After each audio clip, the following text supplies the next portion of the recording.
Hello, everybody, and welcome to the rather masochistically named Beat Erik Halterman League. I'm Erik Halterman here, drafting a RotoWire Online Championship League. I've got the first pick, and I've got Ryan Roof here alongside me to keep an eye on the comments. Everybody, feel free to criticize my team as we go, as much as you would like. But I've got the first pick here, Ryan. So I think anybody who can see my rankings knows which way I'm going to go here. I'm one of the weirdos who's not going with Bobby Witt or Shohei Ohtani. I think I'm on Aaron Judge. Is that insane? I've got 90 seconds or so to change my mind. I don't think it's insane at all. I think Judge gives you just the power base that everybody's so desperately seeking right now. So definitely don't disagree with the pick. How did you set your KDS, though? Did you have it straight butter or 1 through 12? I ended up doing that this time, but I should have gone at least 3-2-1 at the start, I think. If I am ranking Aaron Judge as my top option, I think it makes sense to give yourself the chance to get him at 3, because I'd be totally happy as the number 3rd player if Witt or Ohtani is there as well. So I think that is what I really should have done. In my head, Witt is the very safe first overall pick.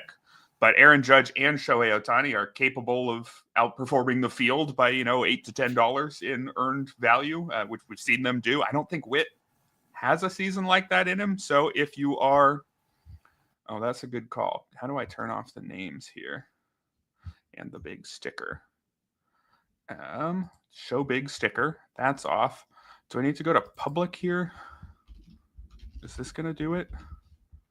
Nope. How do I get the names off? Just in case anybody doesn't want them. I honestly have no idea. All right. Well, I will look into that just in case people don't want to see them. Well, you are on deck. I will reach out to our friends at the NFBC to figure out how to do that. All right. Yeah, we got 40 seconds till we're starting here.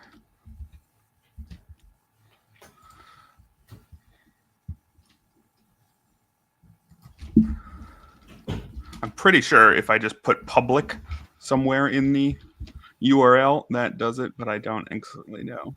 But I'm up here, so I'm going to get started and just draft my guy. Here you go.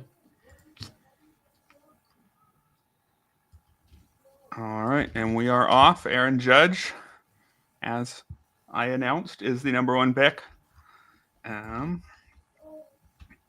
Just sharing the link to the stream here with everybody else who's in the league. If you are in the league, come hang out.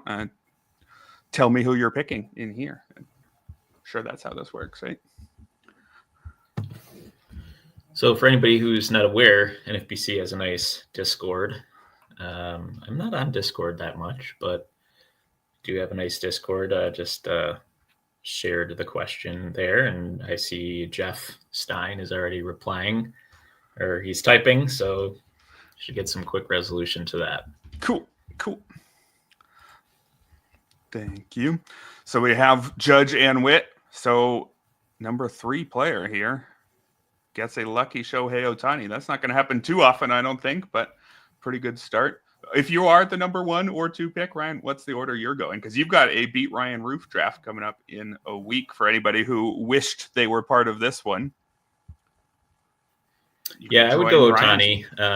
Ohtani's my number 1. I had him in the online championship last year, rode him to success. My good friend Christopher Hahn and I placed in the top 10 overall, thanks to Ohtani mainly. I think we went Ohtani, Wheeler, Gilbert, picked up Brent Rooker and Fab, so that was a nice base of a squad there. But I think I'm keeping Ohtani at number 1. Just he's just incredibly special. But again, you can make the argument for any of these 3 first picks to go number 1 overall. I'd be happy with any of them, to be honest.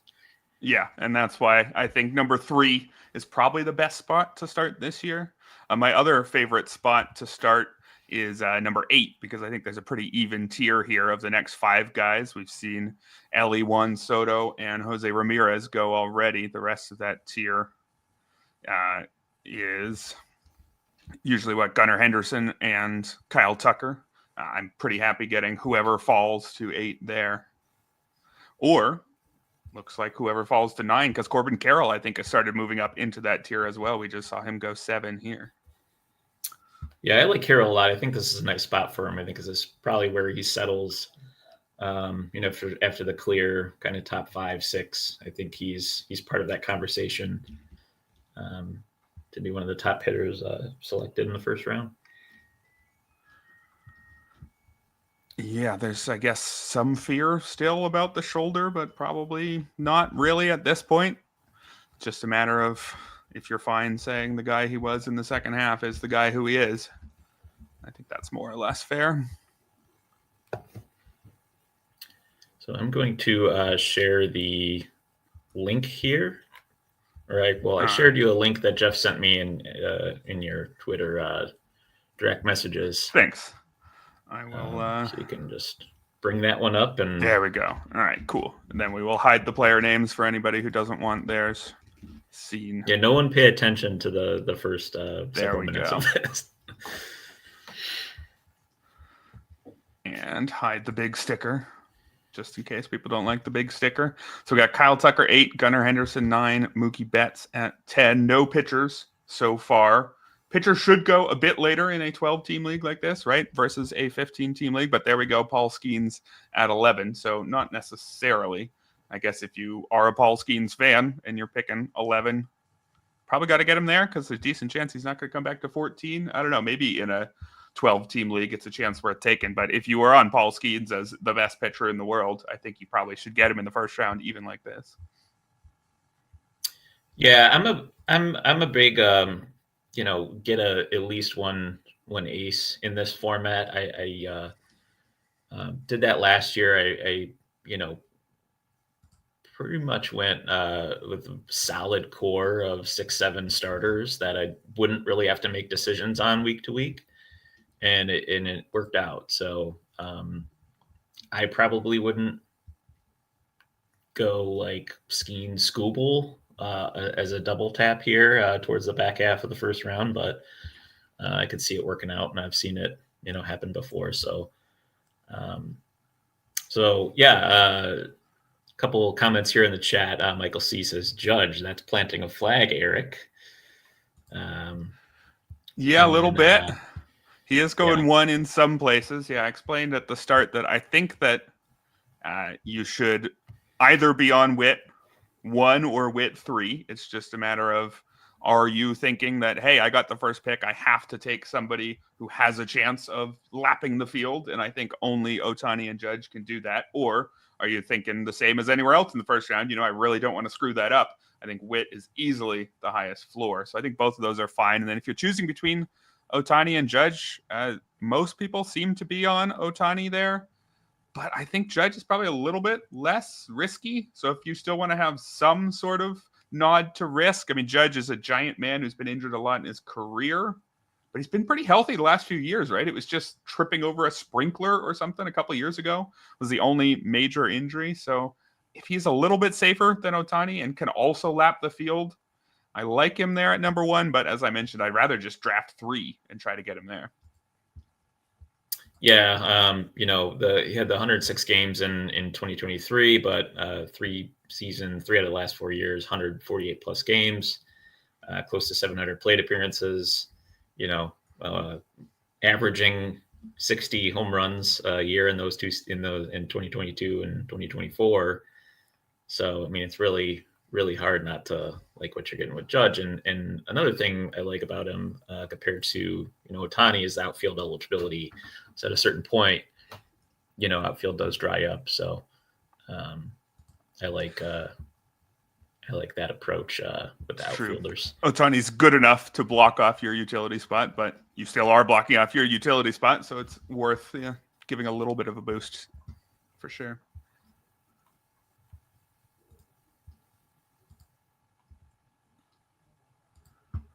And then it looks like we've got our Paul Skeens drafter in the chat here. Another Paul S. Said, don't love SP early, but trying a different build here. Well, Paul definitely trying a different build here. Pocket aces. What do you think of that in a 12-team league? It could definitely work. I like it. It's just, I think the next, 5 to 6 picks are probably hitters there. But since you have such a strong foundation of starting pitching, maybe a closer mixed in. But yeah, I could see it working for sure. That is quite a late Tatis, isn't it? Tatis can go as early as, say, pick 9 or so. To see him here at, what is that, pick 19? That's pretty late. Yeah. I think pick 20, actually. Yeah, right before Ronald Acuna. Maybe an early Acuna there. But he's also Ronald Acuna. Acuna is such a tough one to value. If you look at any of the projection systems, the auction calculators, they are telling you he deserves to be in the first round, maybe early first round still. I don't think I would say that, but I would agree. I'm not there. I think the steals will be down. I just don't think there's really a point for him to go crazy on the base pass with Michael Harris, Austin Riley, Marcelo Ozuna hitting behind him. So I could see him running far less this year. Maybe still he approaches 30 stolen bases, but yeah, I'm not sure. all right, I'd consider him maybe round 3, maybe round 4, but not round 2. We got 2 picks before I'm up with a pair of mine. Top 2 on the board are 2 Phillies, Bryce Harper, Zach Wheeler. We'll see if either of them are gone. Then we got Jazz Chisholm, Freddie Freeman, another Philly, Trey Turner. So we got some options here. Well, there goes Wheeler.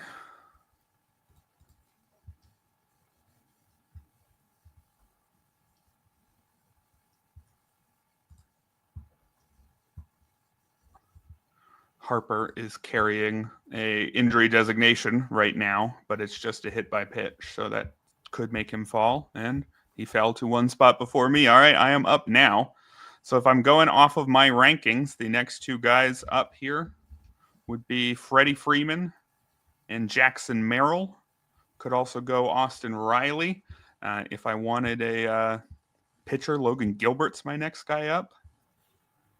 But let's see. I mean, Freeman Judge, is that not enough steals? I think definitely Merrill makes sense in there. Riley could go Chisholm. I might actually go Merrill and Chisholm to make up for the lack of speed with Judge, skipping over Freddie Freeman. I think that's what I'm looking at right now. Does that sound crazy? Not to me. All right, let's who should go first? Let's call Jackson Merrill a second rounder and Jazz Chisholm third. So we got a little bit of speed to make up for the fact that my first rounder doesn't have that much speed, and I got a third baseman. I like Dave's idea here. Get 2 third basemen, cripple the others. Could have tried that. Would have been Chisholm, Riley. I mean, third base is a shallow position, although I guess in a 12-team league, every position is a little bit less shallow than a 15, so you probably mess with people a little bit less there. This could be worth trying out, though. Andrew Dietz in the chat. Who should I take as my SP1 this year? Gilbert or Crochet? With categories wins, quality starts, ERA, WHIP, and K per 9. Is this implying that Skeens and Scooble are maybe kept or something, or are we possibly to not take them? Could be the 2, starting pitchers available to him in his draft at this point. Maybe he's in a slow draft, but I would lean. He says my SP1. I thought that was saying the SP1. Good catch. I would probably lean Crochet there. I love both. I love both though. I mean, Gilbert was so good last year, throwing harder. That one's really close. My lean is Crochet though. I think he's about to take off and kind of solidify himself as a 225K annual per year type of guy. So Yeah, I think I got Gilbert slightly ahead just because not sure what Crochet will look like down the stretch in his first full season as a true starter. I mean, I love Garrett Crochet, though. Of all the pitchers who aren't currently going in the top two, who have the best chance of going in the top one next year, he's definitely the guy if everything goes smoothly for him. It's just a case of, do you want your SP1 to be someone who's only had, 2/3 of a season as a starter in his life? Do you want your SP1 to be Jacob deGrom? He just went with pick 5 of the third round. Obviously, a major risk here, but he's Jacob deGrom. Yeah, I think that that depends on how many innings you're projecting him for. If you're 150 plus with deGrom, which is not out of the realm of possibility. Recent history doesn't say he'll meet that mark, but if you're there with projections, then he's probably close to the SP1.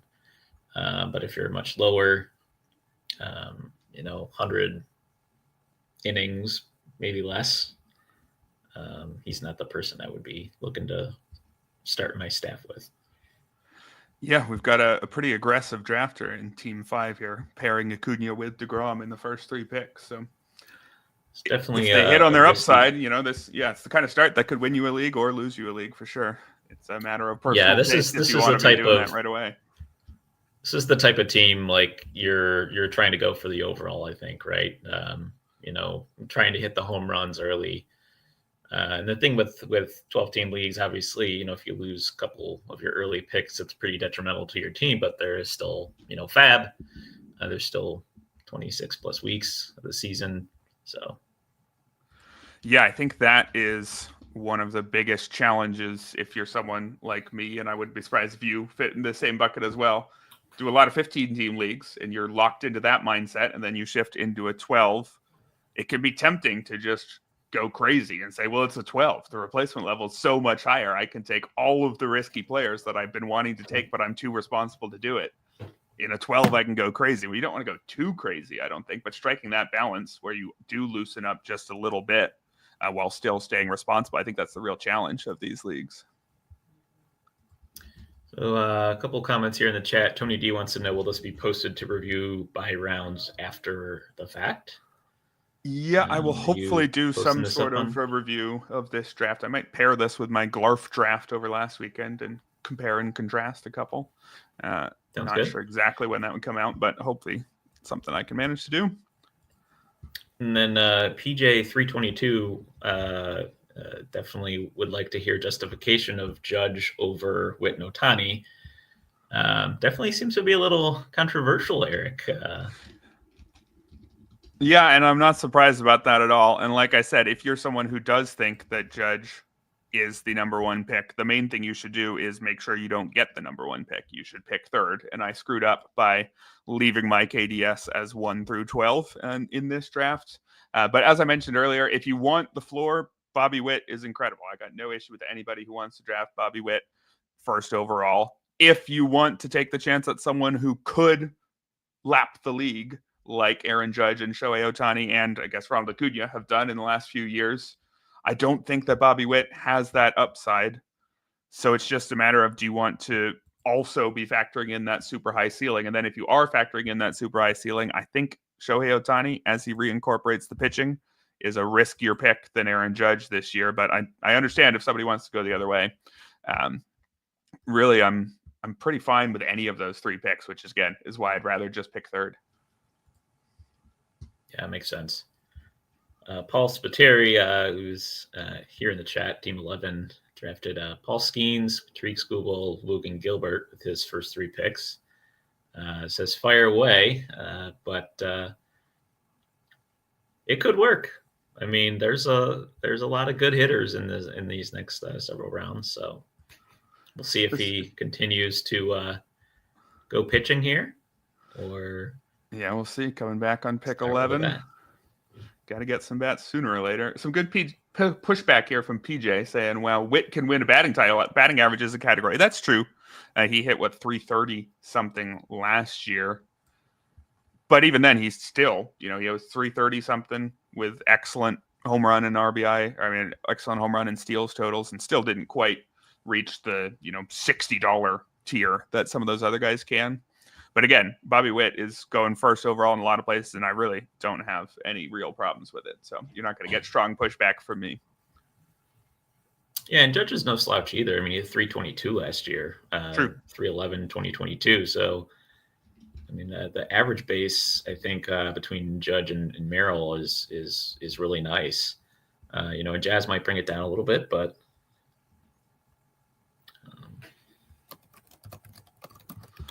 we are picking first overall here, Paul. So I'm pissing everybody off by taking the wrong first overall pick. Good start. And yes, this is my first 12-team Fab League. So really, the other mistake that I made, A, I didn't set my KDS right, and B, I didn't do a whole bunch of practice 12s. I did do a couple NFBC 50s, which are 12-team leagues, but they're not Fab Leagues, so slightly different than this.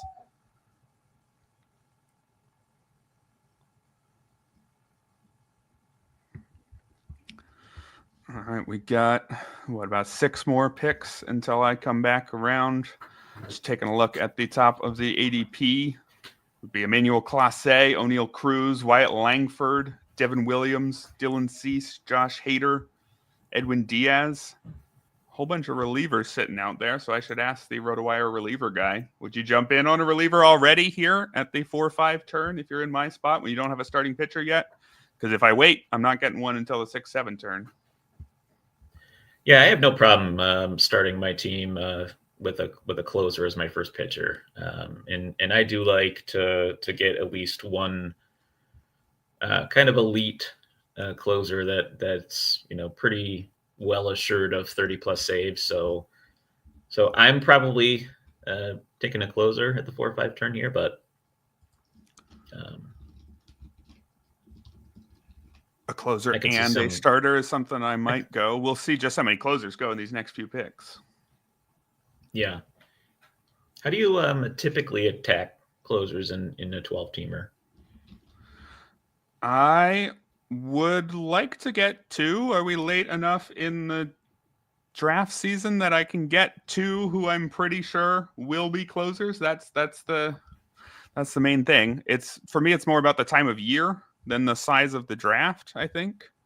And in those early drafts, you're either really pushing up 2 of the ones who are real closers when there aren't very many, or you're saying, fine, I'm fabbing my closers with everybody else, getting maximum 1. I feel like this time of year, most of the guys have landed, so we have a pretty good idea of who the closers are going to be come opening day. So it should be a little bit easier to navigate, right? There should be acceptable closing options maybe in rounds 10 to 12 or so, which there wouldn't have been a month ago. Do you think that's fair? I think that's fair. Yeah, I think so you're actually coming up, so yeah, why don't you riff for a bit while I put together my queue? Yeah, so last year I took Raisel Iglesias in I think top 5 or 6 rounds in this format, and then I was lucky enough to get Mason Miller towards the middle of the draft. I was just looking for a high upside type reliever. It ended up working out. At that point of the draft, it was simply kind of just looking to draft skills over role. And at that point, Miller wasn't really named the closer yet for the Athletics. So that ended up working out. But I think with the online championship, from what I've seen the past couple of years, you're able to pick up saves off waivers every week, especially towards the end of the season, post trade deadline. So there was a stretch last year where Iglesias went like a month plus with like 1 save, and then Miller hit the IL. I think it was like a finger injury or something like that. So I went, I got behind in saves and had to roll out 5-6 relievers towards the end of the season. But it's more easily doable in this type of format, the 12-team leagues, than the 15-team main event. Right. Well, I ended up going with 1 closer there. There was still 1 who I thought belonged in this top tier, Josh Hader. And then I got Dylan Cease, who is a guy who I'm happy starting with as my SP1. I think that a lot of the early starting pitchers are riskier than Dylan Cease this year, right? I mean, Paul Skeens probably riskier, Tarek Skubal probably, Garrett Crochet, Zach Wheeler's getting old, Jacob deGrom certainly, Logan Gilbert, Corbin Burns, George Kirby, they're safe fairly, but Dylan Cease I think has a pretty good combination of he's throws a lot of innings seemingly every year. He's taken some steps forward in the control, which would be the main area where you'd say he's not safe and he could just suddenly fall apart. And he gives you really high strikeout numbers, which I really want in my ace. I don't like starting behind in strikeouts compared to everybody else's SP1. So I really like Cease there as a sort of best of both worlds starting pitcher. And I think after starting with 3 hitters, it was fine to go closer starter there. Yeah, for sure. I like what you did there with Hader and Cease. Nice pairing. You see Cease's facial hair this year, this spring. Oh, yeah. Move him up around. Yeah, exactly. I think I would have probably taken him in round 4 there instead of where you took him in round 5, but just for that factor. But good point. How about team 2 here with the Wyatt Langford James Wood pairing? That's awfully exciting. Problem is both of them dealing with minor injuries right now. I don't know if either is going to keep them out for opening day. So this is a case of you could get a little bit of profit there. Maybe those 2 guys would have gone a little bit earlier. Might have been harder to land both of them if not for those. And if you're confident enough that they're going to be healthy, it's a pretty exciting start. Yeah, for sure. I like what Team 3 did right afterwards with Teoscar Hernandez. I really like him. I've started several of my teams. Haven't done any 15-teamers yet this OCs, but I've been doing a lot of draft champions trying to finish those up and landing Teoscar. And it's my first outfielder in a lot of them. So I think he's a really solid, just steady outfielder to start with. So I really like what Team 3 is doing. Obviously Ohtani slipping there a little bit. Wheeler's just awesome. I definitely expect a bounce back here from Riley. Good speed base with Ohtani and Abrams and then Teoscar. So I think Team 3 is coming for your the free RotoWire subscription and possibly the overall. Hey, we got a question in the chat here. Hader over Williams. You're the closer expert. Would you agree with my Hader over Williams? Yes, I do. I think Josh Hader's my number 1 closer this year. I have both him and Williams projected for 36 saves. I just think Hader's a little bit more in terms of usage. He kind of pitched career high of innings last year, 71 and a third. I do know that Houston's talking about scaling him back, monitoring him a little bit more this year, but without Presley there, it's going to be him and Brian Abreu, the back end of that bullpen. They're probably going to have to use them a lot. They've made a lot of changes as a team, losing Bregman and Christian Walker coming in, Isaac Paredes. So it could be a pretty competitive AL West. So I could see them just continuing to lead on Hader pretty hard. And Williams is awesome too. He's my number 2 closer, so I'd be happy with either of them.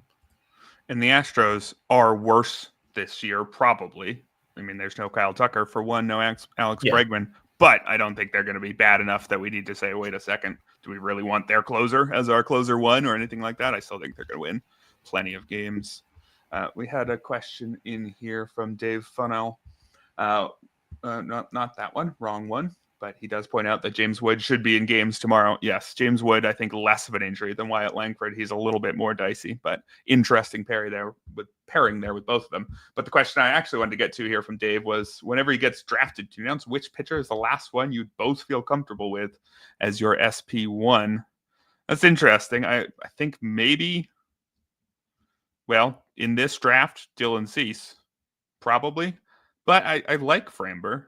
I don't know if I totally agree with the concept of feeling comfortable with as your SP1, because if the draft tells me that, hey, you're going to start with more hitters and relievers than normal, and you're going to attack starting pitching with quantity in rounds, 7 through 10 or something, rather than quality in rounds 2 through 5, I'm open to doing that. But in a fairly typical draft, I think somebody like Dylan Cease, where he went here, is near the last one that I'd be comfortable with.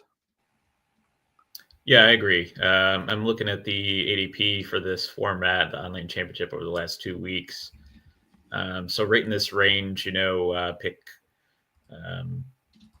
towards the end of round 3 through round 4, we have Corbin Burns, Chris Sale, Cole Reagans, DeGrom, Blake Snell, Dylan Cease, and then George Kirby.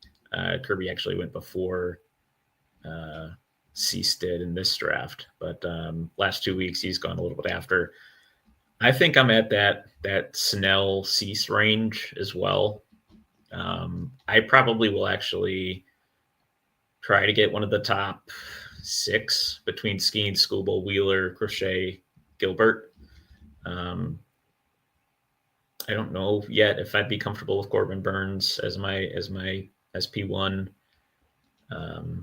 Chris Sale, I mean, he was phenomenal last year, but is the durability hold up again? Cole Reagan's pretty exciting, but is not someone I've landed personally in the past couple of years. So I don't know if I'd be comfortable with him yet. So I'm probably looking to try to at least get one of the top 6 if I can. Yeah, sounds about right to me. That's just my preference of drafting. I mean, that's not, you could certainly start your team with a Michael King, Pablo Lopez, like Team 12 did on the turn here. Even without Kirby or Burns, like if you just had King or Lopez, I mean, that could easily work out, if the, subsequent starters are, selected correctly. But yeah, especially in a 12-team league too. If you're used to mostly doing 15s, I think people are a little bit more open to waiting on their first starter. You notice 3 teams all in this draft have not drafted a single pitcher: Team 2, Team 4, and Team 7 through 5 rounds. So that's now through 6 rounds for Team 7. And that's, I think, not that unusual because the replacement level for pitchers is higher in a 12-team league, and because, pitchers get hurt a lot, you're going to be replacing some of them. Sometimes people will just enter the draft saying, I'm pretty happy being very hitter heavy for a long time in a 12-team league, and I think that's a perfectly viable approach. Yeah, I'm not comfortable enough to do that. I just think in terms of what I like to do, it was hard last year finding starting pitching and the waivers, even in a 12-team league. I mean, you're not really, where it was easy to find closers at one point or streamable relievers for saves. It was the opposite for starters, I think. So I'm trying to get a good solid top 7 that I'm comfortable with, again, where I'm not, having to make decisions really, on a week-to-week basis. I would probably want to have at least 3 starters on my bench as well, so I can, swap in and out based on matchups. But yeah, I'm not as comfortable past couple of years doing seeking starting pitching from the waiver wire. We got coming here. Brent Rooker in round 5 is interesting. Yeah, I think the interesting thing here to me is Rooker before Schwarber and Ozuna. I view that trio as pretty similar if you're willing to block up your UT only bat with a very good 4-category bat. I think any of them is fine. I think for me, Rooker is the last of those 3, but they're really close. I'd rather just take the 2 who've done it for a bit longer. But I think all 3 of those are fine picks. I'm up in 3 picks here, by the way. If we're looking at the ADP, it would be Ryan Helsley, Garrett Cole, or Adley Rutschman as the top few options. Then Felix Bautista, Salvador Perez, Brenton Doyle. I don't know if I would consider Helsley if he's still there. Getting my second closer already might be overkill. I was kind of hoping Brenton Doyle would be there, but he just went to Team 3. Yeah, I see. Going back to as you're preparing to pick here, I agree with PJ322 in the chat. Rooker has the best chance of the 3 to gain outfield eligibility. Completely agree. And I do actually have Rooker ahead of Schwarber and Ozuna in my valuation. So, all right, I think I'm going to pick a pair of teammates here. I'm not going to go with a second closer this soon, and I don't think I need a second starter yet either. Got a pair of Orioles here that I like. I don't need an early catcher, but I think the price on Adley Rutschman is fine. His ADP is 63. I'm going to get him here at pick 72. I'm perfectly happy with that. And then Jordan Westberg is the next hitter on my list and is about the fourth hitter on the ADP charts here. He's going at 79 on average. I think I'm going to pluck him here at 73. He is a little bit less valuable to my team because I do already have a third baseman, but second baseman is still a tough spot. So I don't mind that pairing there, a little Orioles stack. Yeah, and you have some flexibility too. I mean, you could put Jazz in the outfield as well. True. I mean, that having that flexibility during the draft is so huge. It gives you just more options throughout the draft. As you're making decisions. So, yeah, I think Rutschman. I think that's a perfect valuation spot for him. Round pick 72.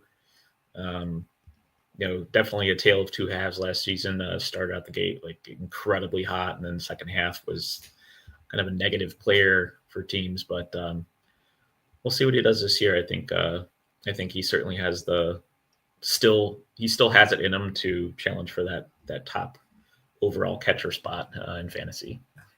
Yeah, there was that downturn after he got a foul tip off his hand or something, and you look at his stats before and after that, the power was gone, but the plate discipline was still there. And I think the strikeout rate was pretty similar. To me, I was just viewing that as he took a pitch off his hand and was in a bit of pain, but he's going to be fine this year. So I think I'm happy with Rutschman. I think I would take him over Yainer Diaz myself, but I think a lot of people are taking Diaz first, and that's fine.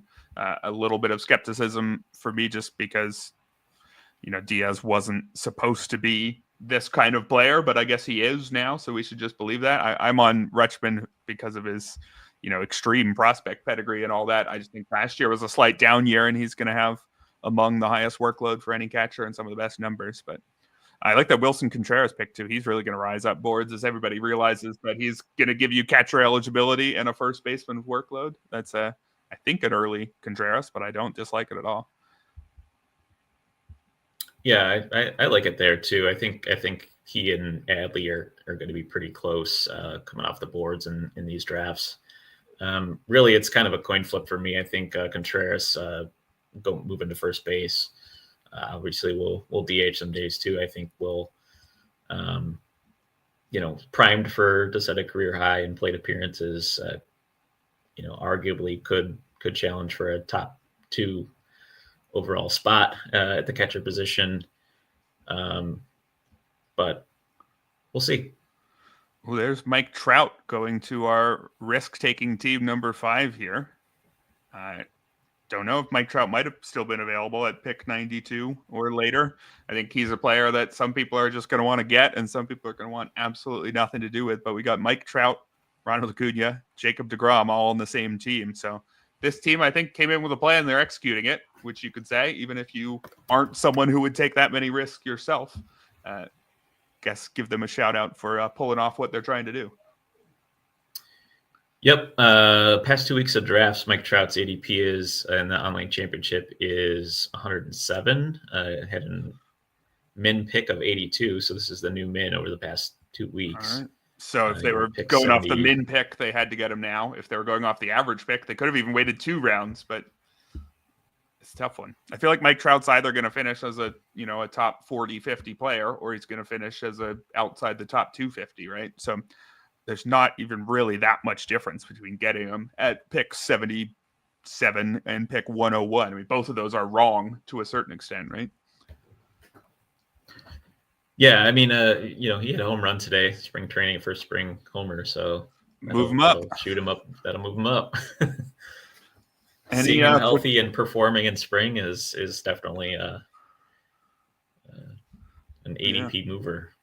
Any other particularly interesting builds you're noticing so far? So let's see here. So I think Team 11, I'm really intrigued by Spiteri's team over here. I think the three aces, the Kraken, I love, and then Mason Miller, and then three really good bats, and Michael Harris, who could be, one of the top fantasy players overall this year. He stays healthy. Tuve's always been rock solid, and Anthony Santander, 40 plus home runs probably. So I really like what Team 11's doing a lot. Yeah, I like it as another counterintuitive build. Again, it's not the way a lot of people go in these 12-team leagues. People tend to push the hitters first. But by going 3 starters, you really give yourself a clear task the rest of the way, right? You're not coming back for a starter for a long time, I wouldn't think. I mean, we'll see. They're about to pick in a minute here. Maybe they're going to go with their SP4 already. But the difficult thing is making sure you have a competitive offense while also getting some closers, because, if you're going for a closer in round 4, then you're even further behind on the offense. But you got to get a closer as well. So it's a tough thing to pull off when you go pocket aces or 3 aces like this. But I think the clarity can be kind of nice. Yeah, someone in the chat mentioned digging Team 9. I am intrigued by Team 9 as well. I think there's just a lot of upside there. Gunnar Henderson, Jackson Churio, Manny Machado, Lawrence Butler on the hitting side, Cole Reagans, Bryce Miller, Andres Munoz. Shaping up to be pretty interesting as well. Yeah, they got a gift of a 9th overall Gunnar Henderson. I think you'll often see him going as early as 4, right? So nice way to start. And then the bold pick of Jackson Churio, I think, makes a lot of sense there. I really like the Lawrence Butler as well. Somebody I was considering at that 4 or 5 turn if I was going to go with another hitter. So I definitely like that. Teams 11 and 12 are definitely cornering the market on starting pitching. So yeah, it will be interesting to see how they complete their builds there.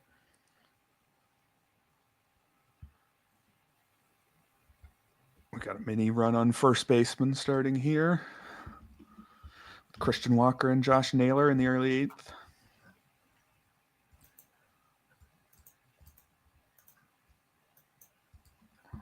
Do you put any stock into spring training performance, Eric? The only real things, well, I mean, you're looking at things like new pitches and new velocity, but that's not exactly performance. Something like a strikeout rate from a hitter who strikes out way too much. If it looks like they're making a lot more contact or something, you might care about that. Or a pitcher suddenly showing more of an ability to miss bats. It's really only things like that, though. Beyond that, I'd be looking at, if somebody posts a new max exit velocity, or like I said, a new velocity on the mound. Usually it's the component stats probably that you want to look for. Certainly not things like a batting average or an ERA, but strikeouts and walks, the sort of thing that stabilize very early in the season are kind of useful-ish in spring training. But even then, are you dealing with guys who put up good strikeout and walk numbers against AA pitchers? So it's hard to place too much stock in any of that. It's really mostly just the performance metrics. Yeah, Paul Spore in the chat saying K percentage walk percentage rates can be meaningful. Stolen base attempts can be indicative. And I agree. I think those 2 metrics on the pitching side are the ones I'm paying most attention to. I am intrigued by new pitches as well. If somebody's toying with a new pitch, doesn't mean they're going to implement them during the season. But, if they start, throwing something new and, it's been successful with it, it'll be, it's possible they'll carry it over into the regular season as well. So.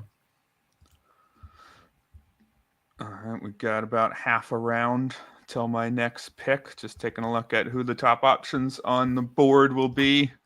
According to ADP, Shota Imanaga, Cal Raleigh. There was a question about him earlier. That's about where he goes. Luis Robert, Marcus Semien, Bailey Ober, Aaron Nola. That's the top of the boards there. Then Will Smith, if I want to go with a second catcher. Just looking not a lot of relievers. So it seems like I'm getting one early one and then not another for a little while. Seems like we're already in the Ryan Walker, Robert Suarez tier, which is an acceptable tier, certainly, but there's not too many more Oh, there's Spencer Strider just going now to, hey, guess what team drafted Spencer Strider? I think we probably could have guessed before we started there. Yeah, that's definitely an all or nothing type build. Pick 92, I think, is the it's fairly in line with recent ADP for Strider in this format. He did go at pick 81 over the past 2 weeks, ADP of 110. So, yeah, I'm really curious to see how his team performs during the season. It definitely be one I'll be watching. Yeah, we just got our first starter for Team 4, so I believe everybody now has a pitcher. Shota Imanaga. They went 7 rounds with all hitters. Team 3 also only has one pitcher as well. All 4 of us, actually, 1, 2, 3, 4, all had only one starter. Well, we just got Tyler Glasnow off the board. So I got 2 picks before I'm coming up here. Team 7 is yet to draft a starter. Oh, yeah, there you go. Yeah, I missed that. Felix Bautista is their only pitcher. So definitely we got some people who are very willing to wait.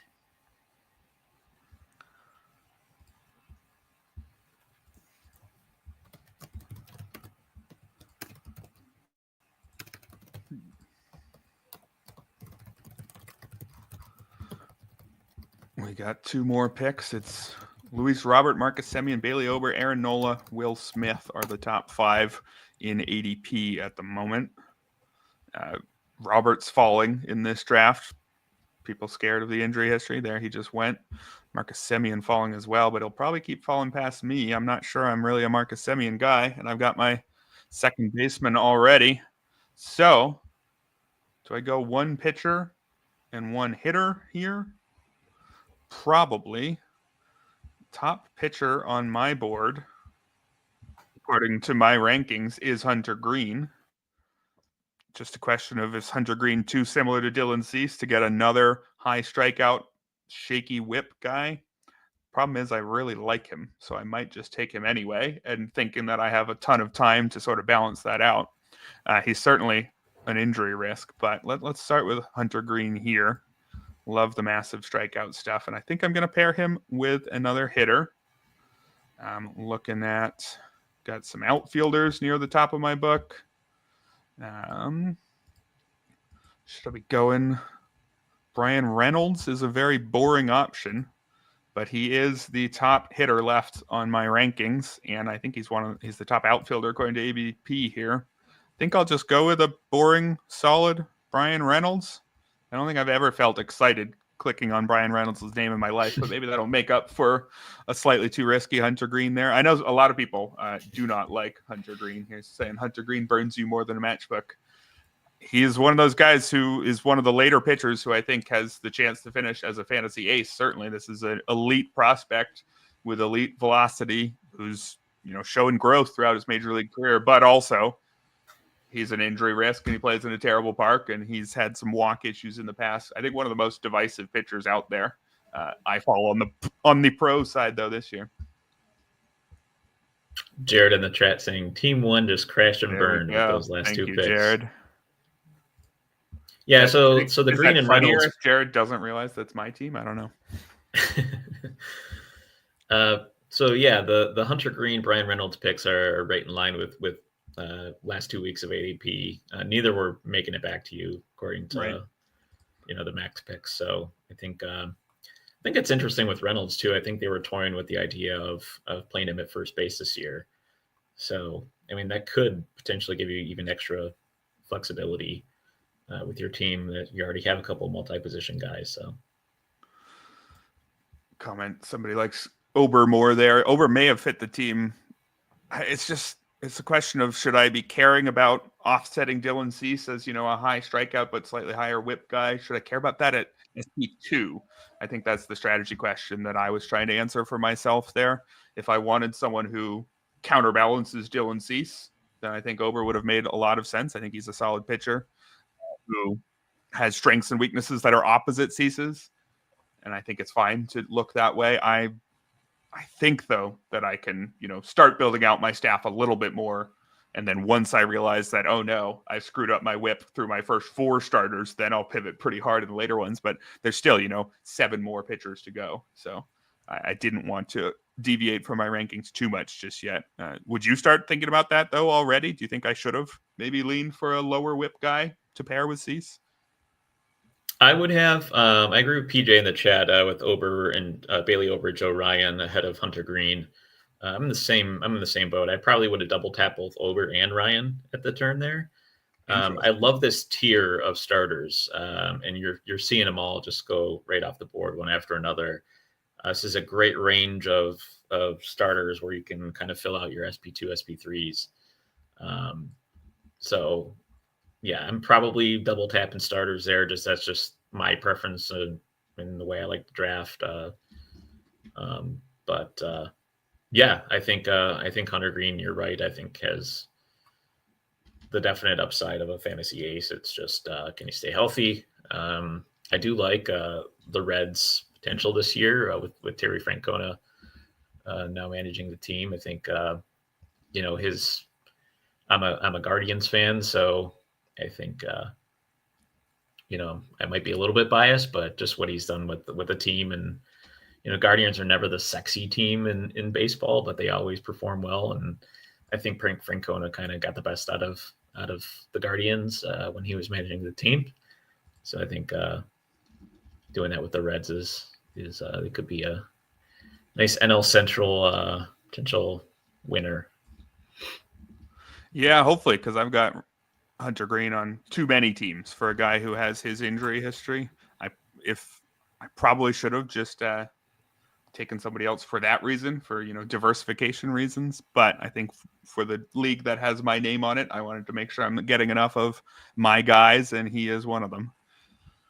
It's a rare skill set, I think. It's a skill set that belongs earlier. There's all the reasons why it's not going earlier, but maybe that was a case of it's a 12, so when he gets hurt, I'm going to be fine, and I should feel free to take that risk. I don't know. We'll find out.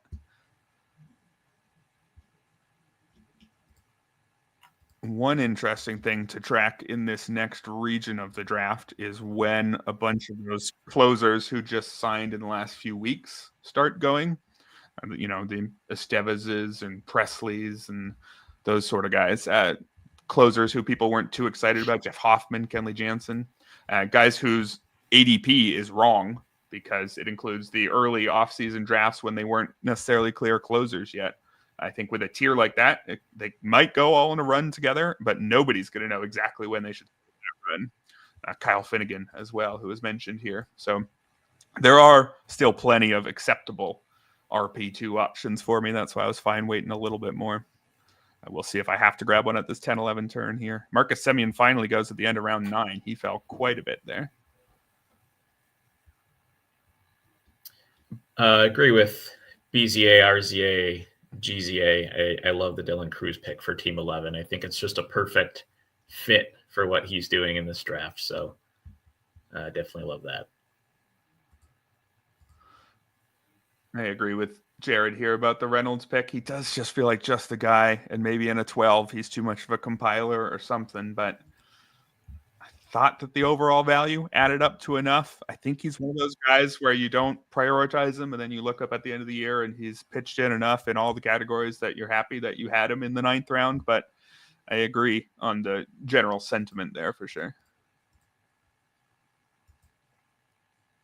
Yeah, I think Reynolds is pretty underrated, to be honest. He's just so consistent year to year. I think just he's just that unsexy pick, but one you can rely on for a good average. Decent amount of homers, runs plus RBIs, and some steals as well. So I don't have an issue. I mean, I wouldn't have taken him there just because of I'm liking the pitchers in that range. But if I was in a different spot in the draft, I would have definitely been eyeing Reynolds in round 9 for sure. All right. So we've got our exciting pitcher heavy teams on the end here, going with some. I think the Semien Bregman, if you've started with a ton of pitchers early, going with someone like Semien who's just going to play a lot, that definitely makes a lot of sense.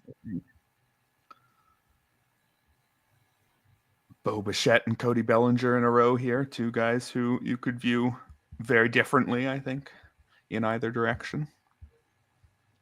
And Tristan Casas. This seems like the round full of guys who I could still see going much earlier, but who are starting to get some pretty real downsides. And Royce Lewis. There's really a theme in this type of range, I'd say. Yep. So, got about 6 picks till my next one. The top 6 on the board: Roki Sasaki, Freddie Peralta, Logan Webb, Christian Yelich, Grayson Rodriguez, and Shane McClanahan. Lots of pitchers at the top of the board here. There's been a lot of pitchers, I think, for the last few rounds, so I think probably means that this room has been a tad hitter-heavy compared to your average online championship draft. There's Christian Yelich right there.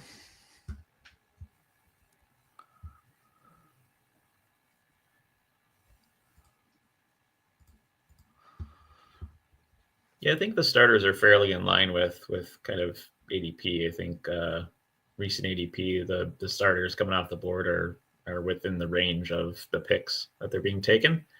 A few exceptions there. With Strider getting taken pretty early,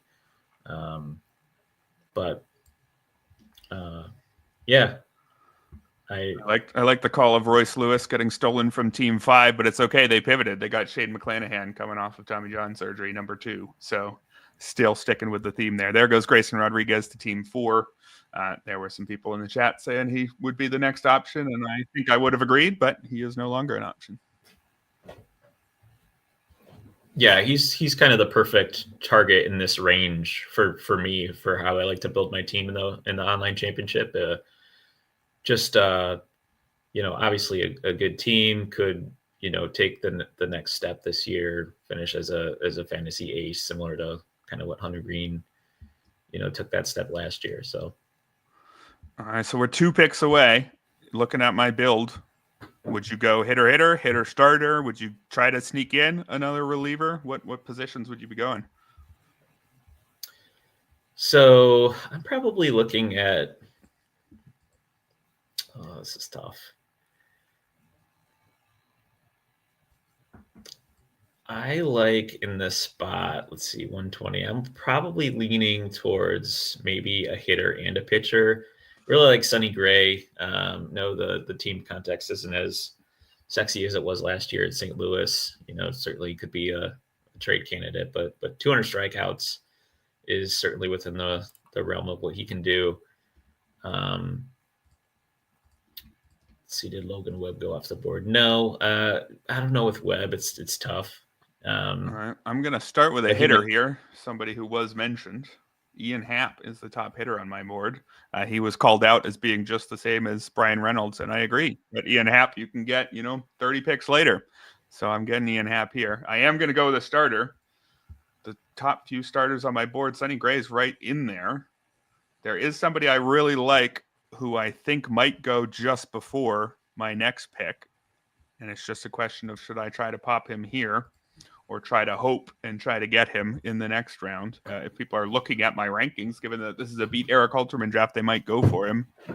But I might go down just a little bit, maybe to that Sonny Gray who you mentioned, specifically for whip reasons, and then try to catch that guy in the next turn. I don't know if I'll get him, but I like Sonny Gray nearly as much as the top guy here. So I think I am going to go with him as my SP3.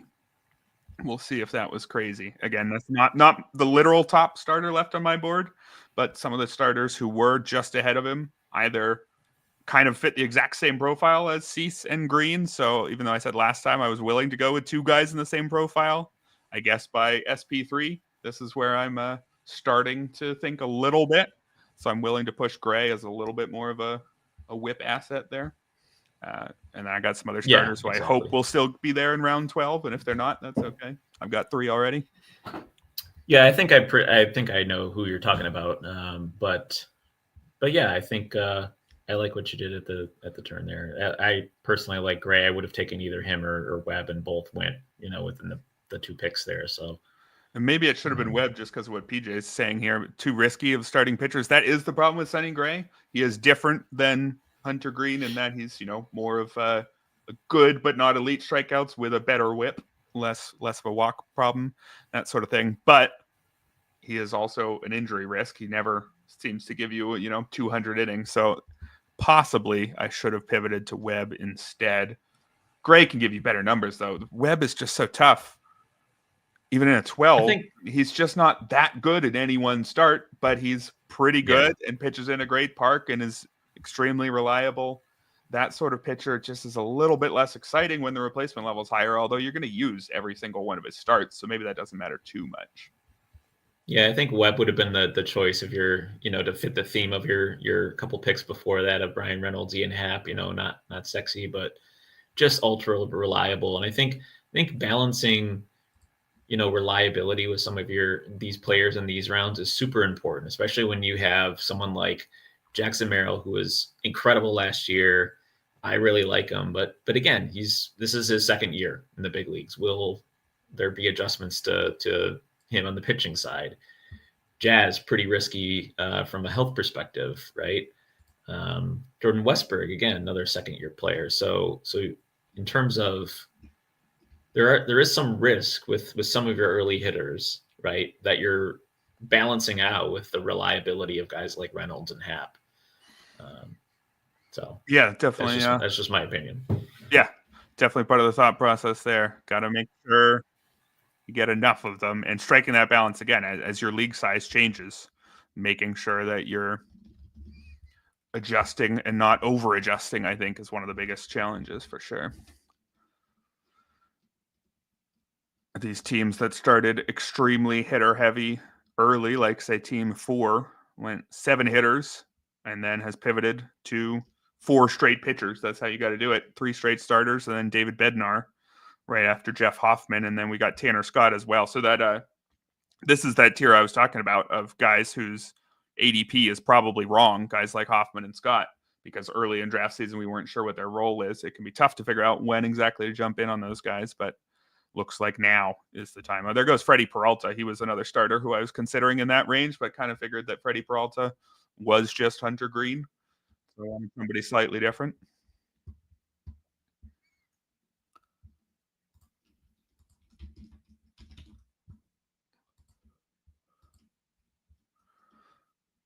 Oh, and Team 5 went with Bryce Terang. That's not particularly injury prone.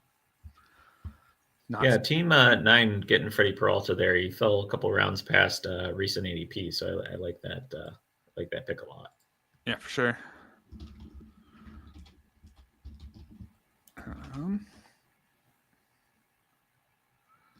How do you like Team 11 continuing to round out their offense there with another solid veteran in Matt Chapman? That's, I think, a pretty good one. Yeah, I personally love his team. His is my favorite team on the board right now. I think what he's doing it's pretty cool. So it's just filling out the rest of the roster. We'll see what he continues to do, but he's got a team that I could see myself drafting. Yeah, it's an unusual start, but I think it's going right after that so far for sure. And I really think that you can start so many different ways. It's really just your first 3 rounds can be almost anything as long as rounds 4 through 10 are taking your first 3 rounds into account. Right.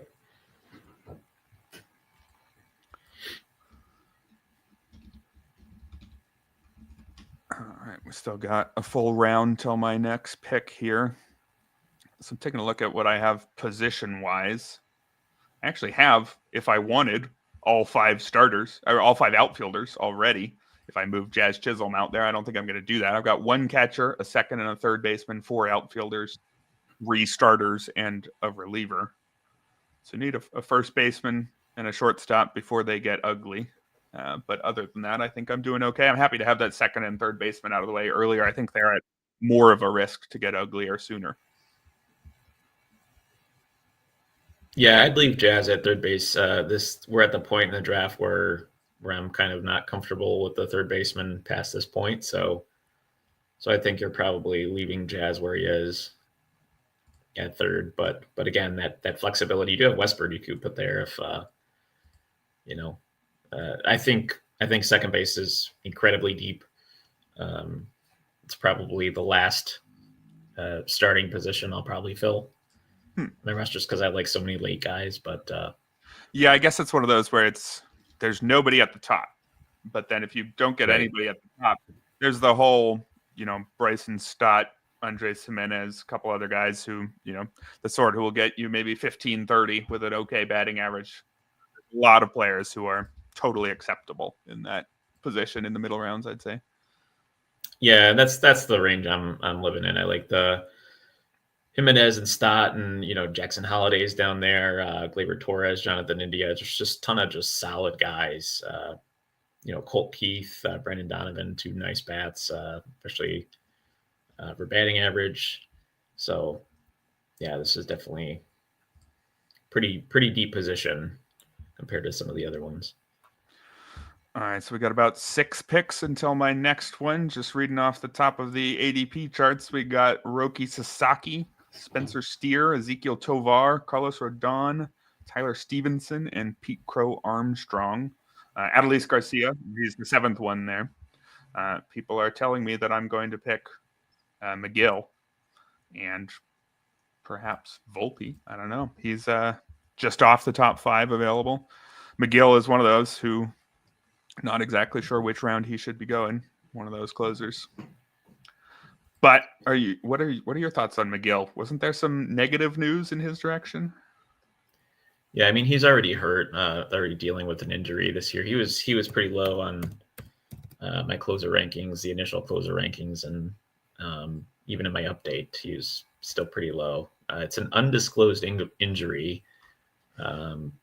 They're saying minor health issues, but any health issue this time of year is definitely a concern. So he's been my fade. I don't have any shares.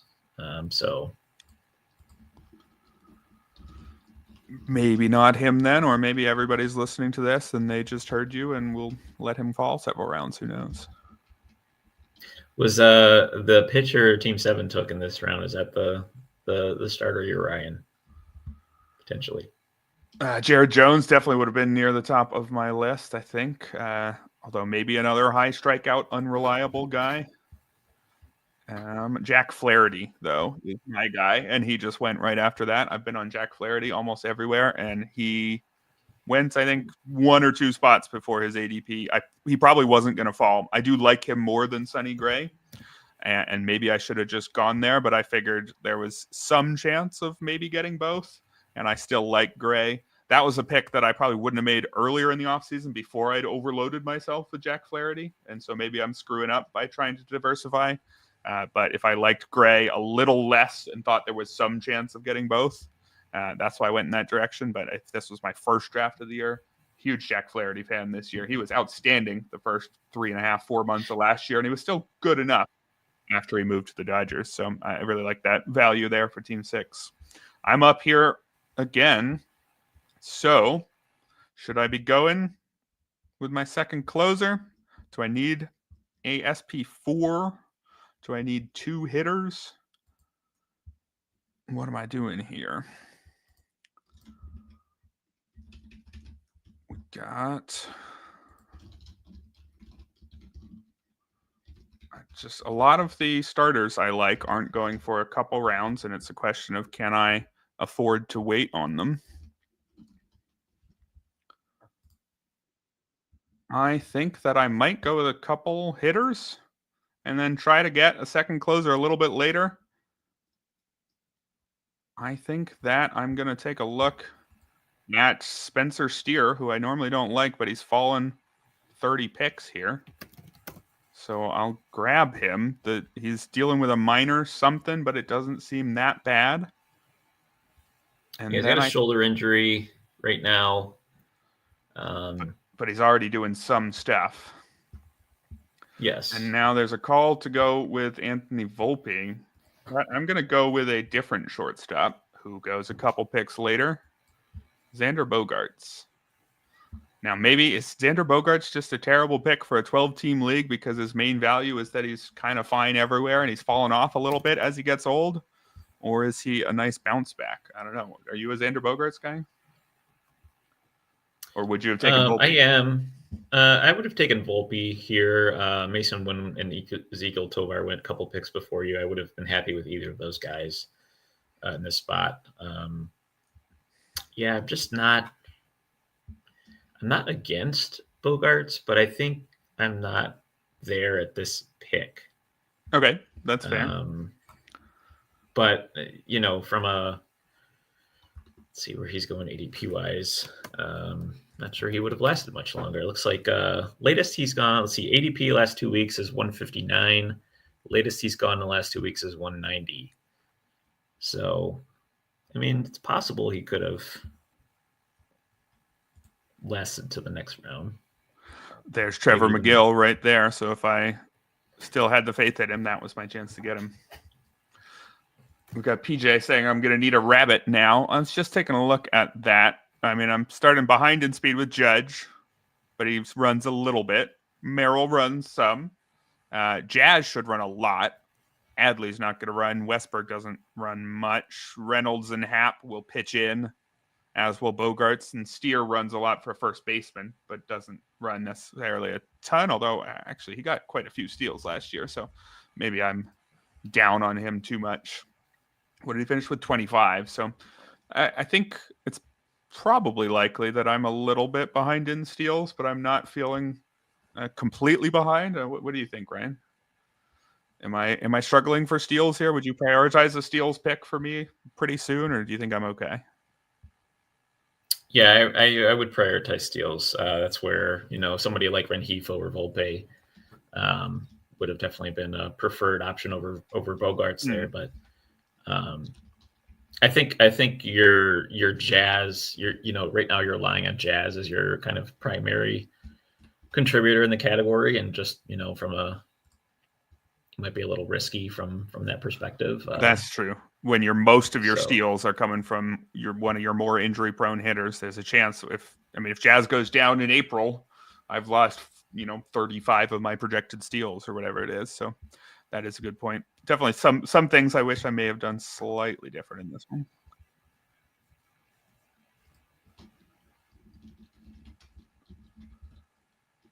I'm not used to keeping an eye on a chat while I draft, though, so we'll blame that for everything that I get wrong. There's been some feuding here about some players, so nothing incredible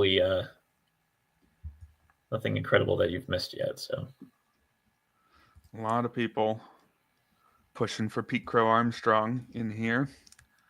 He would certainly be somebody who could give me some speed. I'm a little bit worried about his overall ability at the plate, certainly Pete Crow Armstrong, but there are teams he belongs on, and mine could be one of them, certainly. Or a guy like Victor Robles at the next turn, says PJ. Not a bad shout. Aaron, this draft is taking place at NFBC. This is part of the RotoWire Online Championship. $350 entry fee for 12-team leagues. Part of a big overall competition where the top overall prize is $150,000, I believe.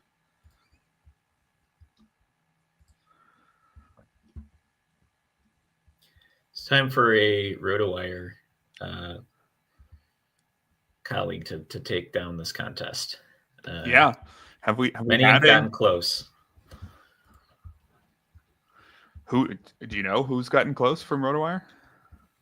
So I finished 10th overall last year with nice. my buddy Chris Hahn. I know Clay Link finished top 10 in 2018. I think I was 15th that year, 2018, 2019. So you know your way around the RotoWire Online Championship then. So you're saying nobody should join your draft next week because you're sometimes I get lucky. Okay. What time is your draft for anybody who wants to join it? Will be us. You and I will be streaming this exact same format again next Monday. Week with you at the helm. Next Monday, 8 p.m. Eastern time. Still spots available? Yes. All right, give that a look. I think you've got the link on your Twitter, I'm sure.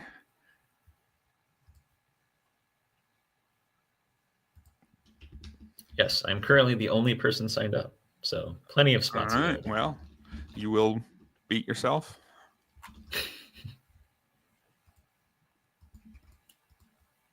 Yeah, I think they tend to fill in the last 3 days or so. I was a little bit worried that I was going to have the humiliation of playing against myself in the Beat Erik Halterman League, but then people tend to join a day or two right before. Hey, maybe you got one in the chat here. Nice. Oh, yeah, all right, Nicholas. See you in the draft room.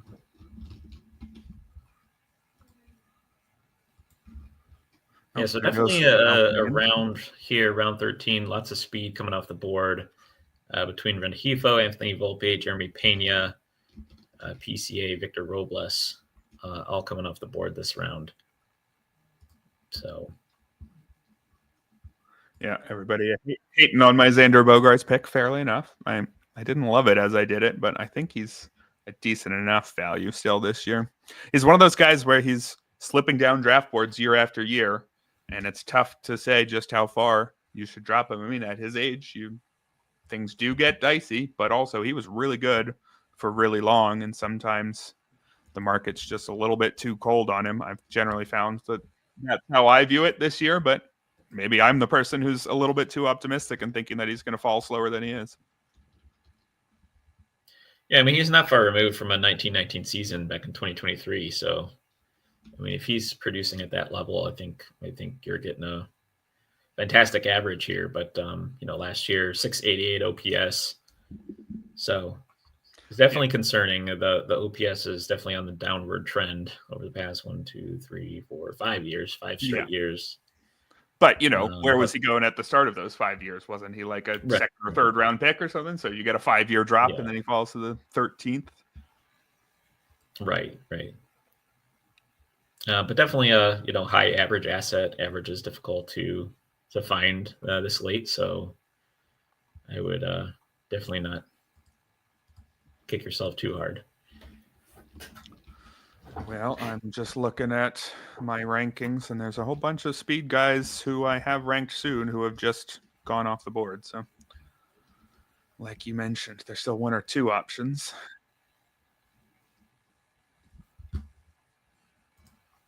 Benson saying, leave now, beat the traffic, or stay and beat yourself. Hey now, Benson.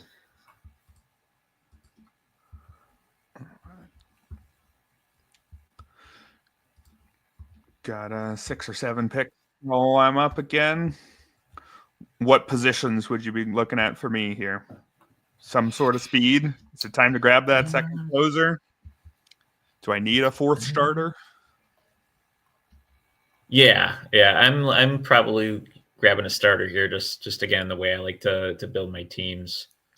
Ones available here, there's some interesting ones. It's definitely a range where you could have a few, diamonds in the rough. I mean, Kevin Gossman's one guy, in this range of ADP where it's, could he reclaim that, top tier starter status? A lot of people don't like him, but he could be one. Shane Baz always has some upside. Carlos Rodon, who just went off the board, I think would have been probably a target of mine in this round. So, but it's an interesting group of pitchers because there's just a lot of guys who could take a next step up, or a lot of guys who could just, kind of plummet your team as well. Yeah, absolutely. Like Brandon Pfaadt is one guy I really like, but the underlying metrics say he should have have better surface stats. But will he even he should have a rotation spot, but addition to Corbin Burns there, I think he's got options remaining. So. If you were me, would you feel like you had to grab your second closer here? Justin Martinez just went off the board. I'll scroll down a little bit here. I mean, not really. Just looking at ADP, it's not. I mean, the one person I would consider is Kenley Jansen, but if he's still available, I haven't looked at the board. I like the Martinez pick. I've picked him up in a couple of my recent leagues. I think Jansen, let's see where we at, pick 168. Yeah, I think this is kind of a solid spot for Jansen. I think he's pretty clearly the closer, and for the Angels, I think he's got a decent shot of 30 saves. He's got 25 plus in the past like 5 or 6 years, full season. So, all right. Well, was the top closer on my board, and I was feeling like it was time. It was Jansen or Carlos Esteves or Ryan Presley, 3 guys who I'm not excited about, but probably have the job. So now it's a question of, do I need to get that speed now? Is it too many starting pitchers to grab another one here? There is a guy I really like, and I think I'm going to go his way. This is one of my guys this year, and I'm not paying up too much for him. So I'm going to take Yusei Kikuchi, an Angels pair. This is the second time I've paired teammates at a turn. Maybe I'm screwing myself over by not getting the speed there. I'm definitely going to have to get at least one speed option at the next turn, I think. But I think Jansen was one of the last options who's a lock as a closer. Again, I don't think that Presley or Esteves was going to make it back. They're all boring but fine. I don't know. Would you have gone with a starter, whether or not it's Kikuchi? I really like Kikuchi. His excellent strikeout minus walk rate last year. I think he was 6th among qualified starters, maybe even 5th. He was really taking some big steps forward, especially after that move to Houston late in the year. And he's somebody who's been on the verge of a step forward for several years. So I just think this is the year, and he's a good value. I wish he wasn't an Angel though, so the shot at wins. He was my guy. But would you have gone starter, or would you have said, "Now you got to get some more speed"? Yeah, I think looking at the speed options on the board, it's like none are the guys I would have considered. You know, if Robles was there, I would have for sure taken him. But you're looking at guys like Lane Thomas. See off the board? No. Yeah, I mean Lane Thomas was an option, but you know, I don't know. I'm not like super excited about him here. There's a couple others. Thomas I think, or Tommy Edman. Those yeah. There's just a couple other guys I think are coming up in the next couple of rounds that I would keep an eye on. You know, Parker Meadows being one of them. Matt Shaw, Cedric Mullins, all solid speed options. Yeah, I'm gonna have to make sure that I get multiple solid speed options late, but I mean, and there's that. You know, it doesn't dry up completely, but I mean, there's the TJ Friedels, Garrett Mitchells, you know, Trevor Story, you know, kind of in the post round 20 that you can kind of keep an eye on. But yeah, I think the options are drying up. So I think round 13 just kind of, 13, 14 just kind of killed you. It was a big run of speed guys. Yeah, so maybe definitely that Xander Bogaerts pick could be one of the ones I end up regretting. We'll see. He was, I think, the top hitter on my board at that point, and I thought that he's going to give me some speed. What did he get last year? Double digits at least, right? Last year was 13 steals. Year before 19 was a career high. So he's running a bit more under the new rules. So I just figured he's going to not be a negative there, and I like him everywhere else. But maybe I needed somebody who was a positive. I like that Christopher Sanchez pick there. He would have been one of the starters I liked. You were deliberating on your round 15 pick. He was one of the ones I would have considered there, along with Kikuchi. Kikuchi would have been, you know, of consideration for me too. I really like kind of what you did there with Jansen and Kikuchi.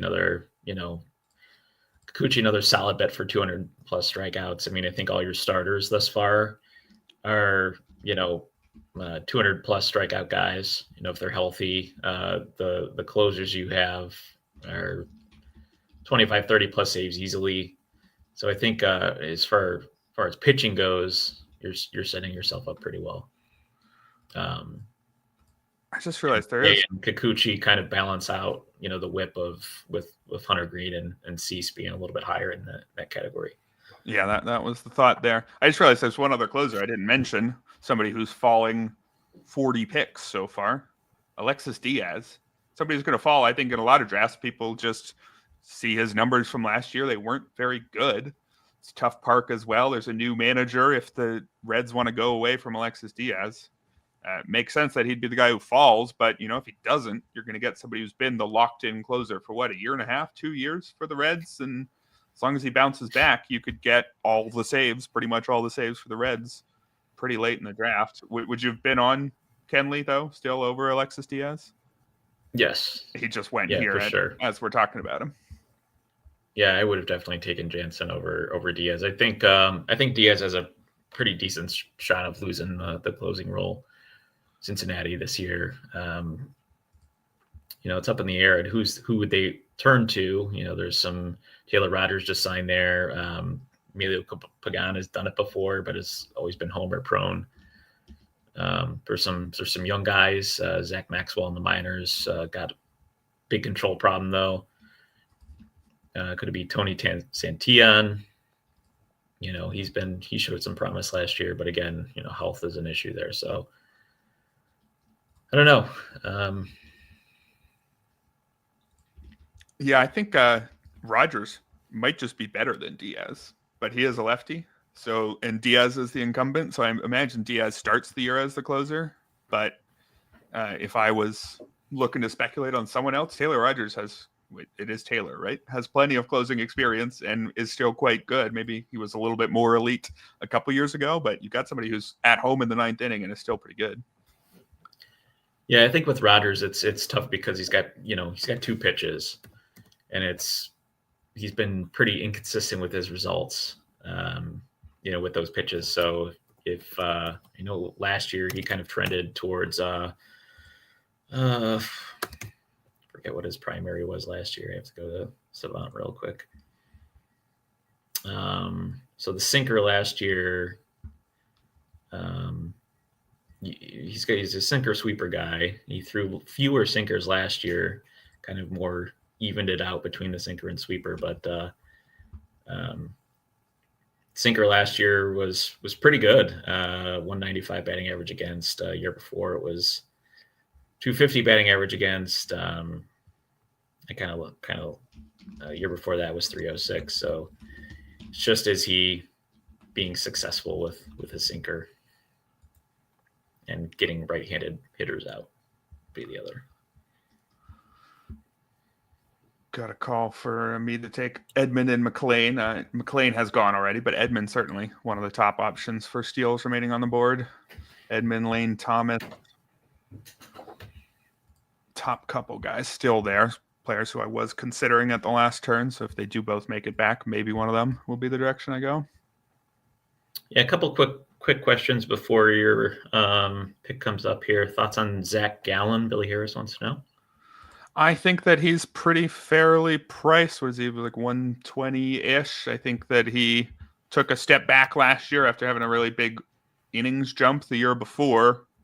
But I don't think he's bad. I think his numbers on the whole were still fine. I'm not sure that he has the ace upside that some of us, where he was often being drafted last year as somebody who was solid and could be even better. I think he's maybe just solid, but I think that certainly has a place on your team. I mean, it's been about 25, 26, 27% strikeout rate for several years now. The walks did jump back up to right around league average, but it's a pretty fair combo. I think I'd be totally fine having Zach Gallen on my team. Are you a fan, Ryan? I think he's a good for me. Like just the way I like to build my teams, probably an SP4, just because the whip has been a little high. I think he's kind of like team dependent. Like if I've someone like Schoolbull or Skeens and another pretty low whip guy at the top of my SP1 and 2, I'd be a little more comfortable taking Gallen as my SP3. But yeah, I think it's team context, just how the build is going. But I'm not in love with him, but I wouldn't totally dismiss him either. All right, I've got 4 more picks till I'm up here. Top of the ADP would be Adolis Garcia, Lucas Urseg, and Kirby Yates. I don't think they're going up there anymore. Kodai Senga, Pete Fairbanks. I don't need another closer. Zach Neto, Shane Baz, Parker Meadows, Lane Thomas, Nico Horner. Neto, Meadows, and Horner, though, all have injury tags at the moment. So a lot of those steals guys have some question marks. There goes Taylor Ward. So would you go double tap hitter, do you think? Yeah, I'd be pretty heavily targeting Neto here, just because he provides that speed, is a little bit ahead of schedule in his rehab. He's think about where he was going before. We knew he was hurt. He's probably in the round 7 or so. So you're getting like a 10 plus round discount. Horner is somebody I would have considered pairing him with. Just double tapping Horner and Neto for speed there. Both solid average guys, but yeah, I think I'm ready to move Neto back up. Let me just check. What is that latest news? He's begun his throwing progression. All right, that's encouraging. But he might hit the IL to start the season. I think he stole 30 bases though last year, so I do think I might need someone like him. It might be Neto and Lane Thomas here. Might be the direction I'm going. Yeah, I mean, it's hard to disagree with that. I think speed's your biggest area of need right now, and Lane Thomas just might not be good is the problem. So I could look at Tommy Edman, but I'm not sure about the playing time. I'm really torn between these two. I think I'd lean Edman to see where they're at in my evaluations. Really quite similar. I'm going to go Thomas, but I don't feel great about it. I have them almost back to back. And yeah, Adolis Garcia, I did turn down. He was still available. If I didn't need speed, maybe I would have gone his way. He was definitely one of the top few options in my queue. That's a team build dependent one there. There's a Kodai Senga fan, PJ. I did draft Kodai Senga in the Glarf draft over the weekend, but only when he had fallen quite far. Scared of his... Well, honestly, I was scared of his walk rate heading into last year, so I missed him. He walked at like a Blake Snell level of batters as an MLB rookie. And then that meant I successfully dodged his injury-filled season last year. And I don't trust him at all, but certainly there's a lot of upside, as PJ's saying, for somebody this late. So I think he's a sensible pick for certain team builds, probably. Yeah, with Neto, so I have him as my 161st player on my rankings. Even adjusted to 500 plate appearances, he still comes out as a, in that as a value compared to where you picked him. It did have Thomas about 15 to 18 picks ahead of Edman. All right, perfect. And you've got the answer key over there, right? So that's good.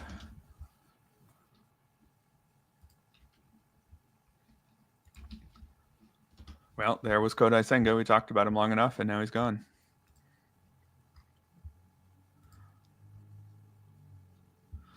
So I'm looking at my roster. What spots do I have open? 1 catcher, 1 corner, 1 util, and 3 pitchers. Probably all starters, assuming I want to start 7-2. So I think it's a fine balanced place to be. There was a question a while back about whether or not I came in with a plan and had to pivot or not. Let's see if I can find that one. Here we go, from Adam. Only in vague terms. My main plan heading into any draft is to be open to whatever the draft gives me. There are definitely people who've had more success than me who come in with more specific plans. For myself, I tend to be happier when I'm playing each draft room and trying to figure out what the values are in that room. And the more balanced and open you can stay early, the longer you can take whoever falls. If you really went with a pitcher heavy plan, then what happens if it's like round 8 and there's a starter you really like and he's fallen really far, and you did what Team 11 did here and started with 3 starters. So when you start unbalanced like that, you do constrain your options. So I try to bias towards balance and openness as long as I can, which means there was never really a question of pivoting off of it, if that makes sense. But certainly the general plan here was to be pretty hitter heavy early because this is a 12-team league. I only took 2 starting pitchers and 1 reliever in the first 10 picks, and that was more or less close to what I would have guessed. I guess I had another starter at the 10-11 turn. So if I had gone Gray before Hap, then it's 3 starters and 1 reliever. I think I would have expected to be on 2 or 3. So more or less, I've stuck to the general structure while trying to stay balanced overall. So I'm pretty happy with how that's gone, just in general overall terms. And thank you, Paul, for hanging out. I picked Team 11 here. Yeah, Paul, thanks for that. Still my favorite team out of all of them so far. Not sure how many other teams have made themselves known in the live stream here, but hey, nothing wrong with it. I would be trying to get as much information as I could. If somebody was going to talk through their thought process during the draft, I would certainly be listening in. If any of you are, make yourself known and we'll make fun of your team, or we won't, but the rest of the chat will. Nicholas, Team 7. Nice. What do you think of Team 7? So Team 7 was one of those who started with 6 hitters in a row. Oh, this is the Felix Bautista team. So it wasn't until round 9 when they started their rotation. But Luis Castillo, Jared Jones, Rodon, Gausman, Arrighetti. It's a pretty good amount of upside there. I think probably you would bias towards upside. I like the idea of if you start with a whole bunch of hitters, your first starter should be pretty boring, and that's Luis Castillo. But then after that, you do want, you want to be picking somebody who's going in the SP4 range who might be an SP1 or 2, like Jared Jones. I do think you need to bias towards upside if you're getting guys in later rounds. So from certainly the overall structure, I like that. How about you, Ryan? Yeah, I really like it. There's a couple picks, the Royce Lewis pick. I wouldn't have done that, but I probably would have gone with one of the starters there. Grayson Rodriguez in place of Lewis would have probably been my preferred route, or even Sonny Gray. But yeah, I think I like what you've done with the pitching after such a hitter-heavy start. Castillo's solid. I love Felix Bautista. Tanner Scott could be one of those guys similar to last year with Mason Miller, kind of going in this mid range where it could pay off immensely if he just keeps that job all year. So I kind of like that shot. And then you've got guys like Jared Jones, Rodon, Gausman, Arrighetti, who could certainly, they're all like kind of upside picks there. So I kind of like what you're doing. We also have got Team 9, Todd Whitestones, hanging out in the chat. What do we think of Todd's team? Todd was the one lucky enough to have Gunnar Henderson fall to him at pick 9. So already like that one. Jackson Churio right after him, a nice high upside pick there. I had already mentioned I like that Churio and Butler, 2 really high upside guys there. I'm a Cole Reagans fan as well, so really just a solid top 5. Haven't put too much thought into the rest of it yet, but I like that start a lot. Yeah, I like it too. Hey, Todd, thanks for hanging out. I think if I remember correctly, you're a Yankees fan, so the Jason Dominguez pick is certainly interesting. Could definitely just explode. We saw what he did in just such a limited sample last year. So, and then Stanton just being hurt. I think the playing time is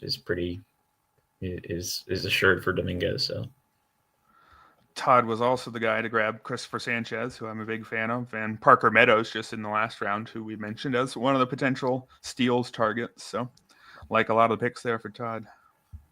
Yeah, I like what he's doing in this latter half too. Brandon Lowe could be someone who just hits 30 plus homers playing at Steinbrenner Field, Stone Park. So, question in the chat: Jordan Romano, will he be a full-time closer this year? From Billy Harris. I don't know. I have him and Ryan Kirkering kind of projected for similar number of saves. I think I have Romano for about 16 to 18 and Kirkering for 14. So I don't right now. I don't see them him as a full-time closer, but wouldn't be surprised if that ends up being the case. Yeah, I think that the Phillies are totally happy to not even have a closer, and Romano is coming off of arthroscopic elbow surgery and a really bad season. So I think there's a very real chance that there's just no closer. I would still take committee over anything else. And then if it's not a committee, I think Romano's the favorite. I think Romano, if he proves his health, he's easily the one with the best chance of just claiming a true closer job. I think that if Kerkering's the top guy, he's probably just the top of a committee with, Matt Strahm, Jose Alvarado, if he gets back as well.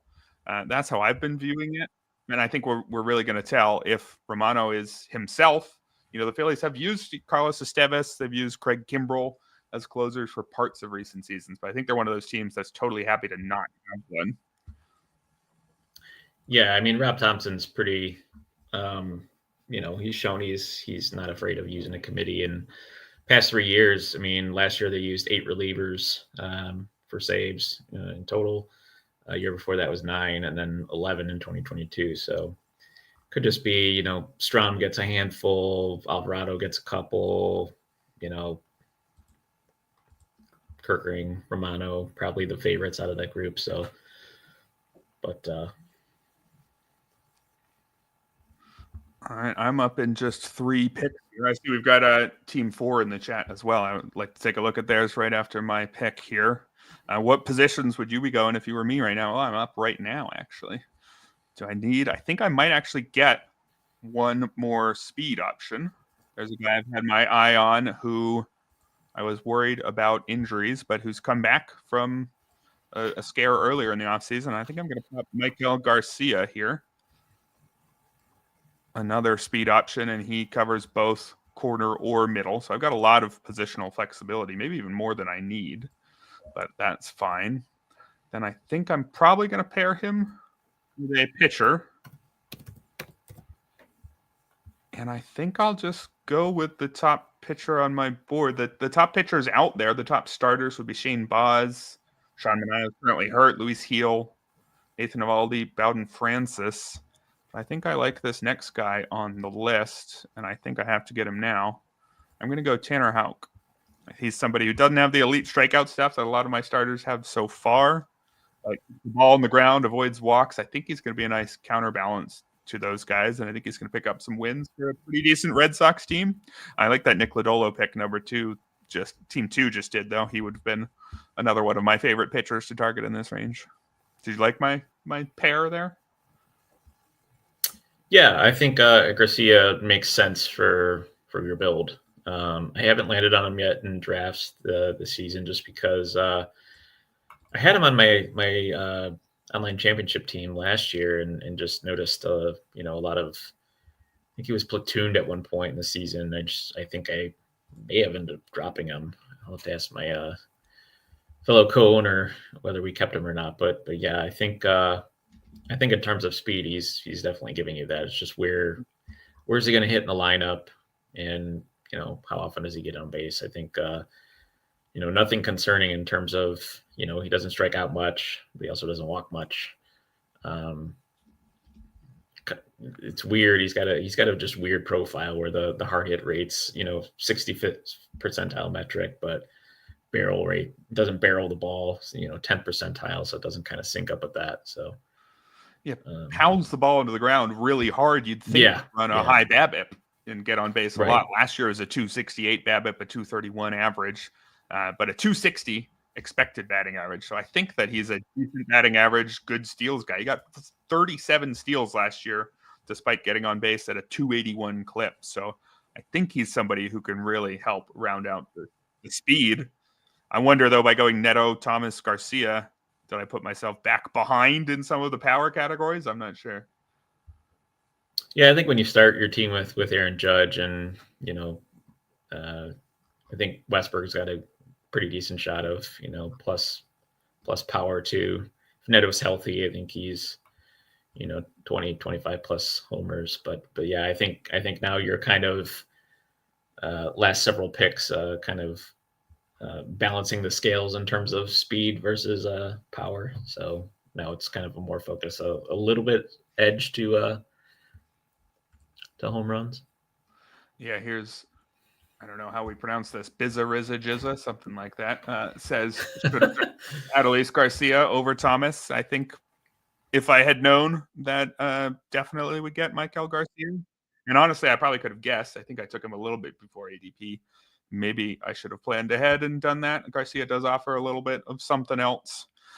I wanted to make sure that I talked about Team 4, who's also here. Dread Pirate Roberts. Let's take a look at Team 4. Another one of those teams who started heavy hitter, which I think makes sense for this format. 7 straight hitters here. Ellie at the start. A whole bunch of good power speed options to start with Ellie, Jaron Duran, O'Neill Cruz in there. And then went to the quantity of pitchers. That's how you got to do it. If you're starting with 7 hitters, looks like 7 of their next 8 were pitchers, 5 of those being starters. So if you're going to start behind on the starters, Shota Imanaga, Bailey Ober, Grayson Rodriguez as your top 3.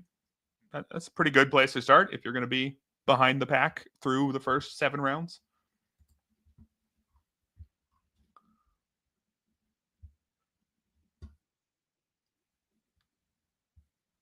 What do you think of the way Team 4 rounded it out, Ryan?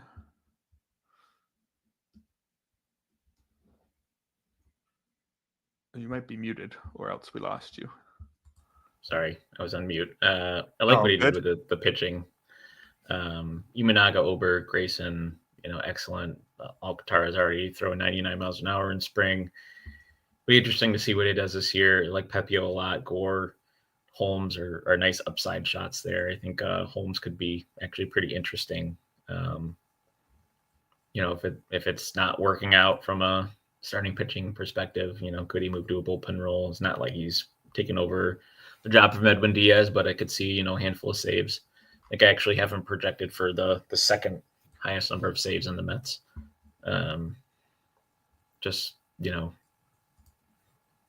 Kind of hedging there in case starting doesn't work out. And I think I just have AJ Puck in my head from last year. Started the year as a starter, and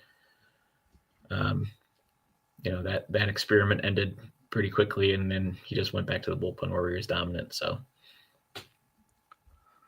yeah, how do you have the projected saves between Martinez and Puck these days?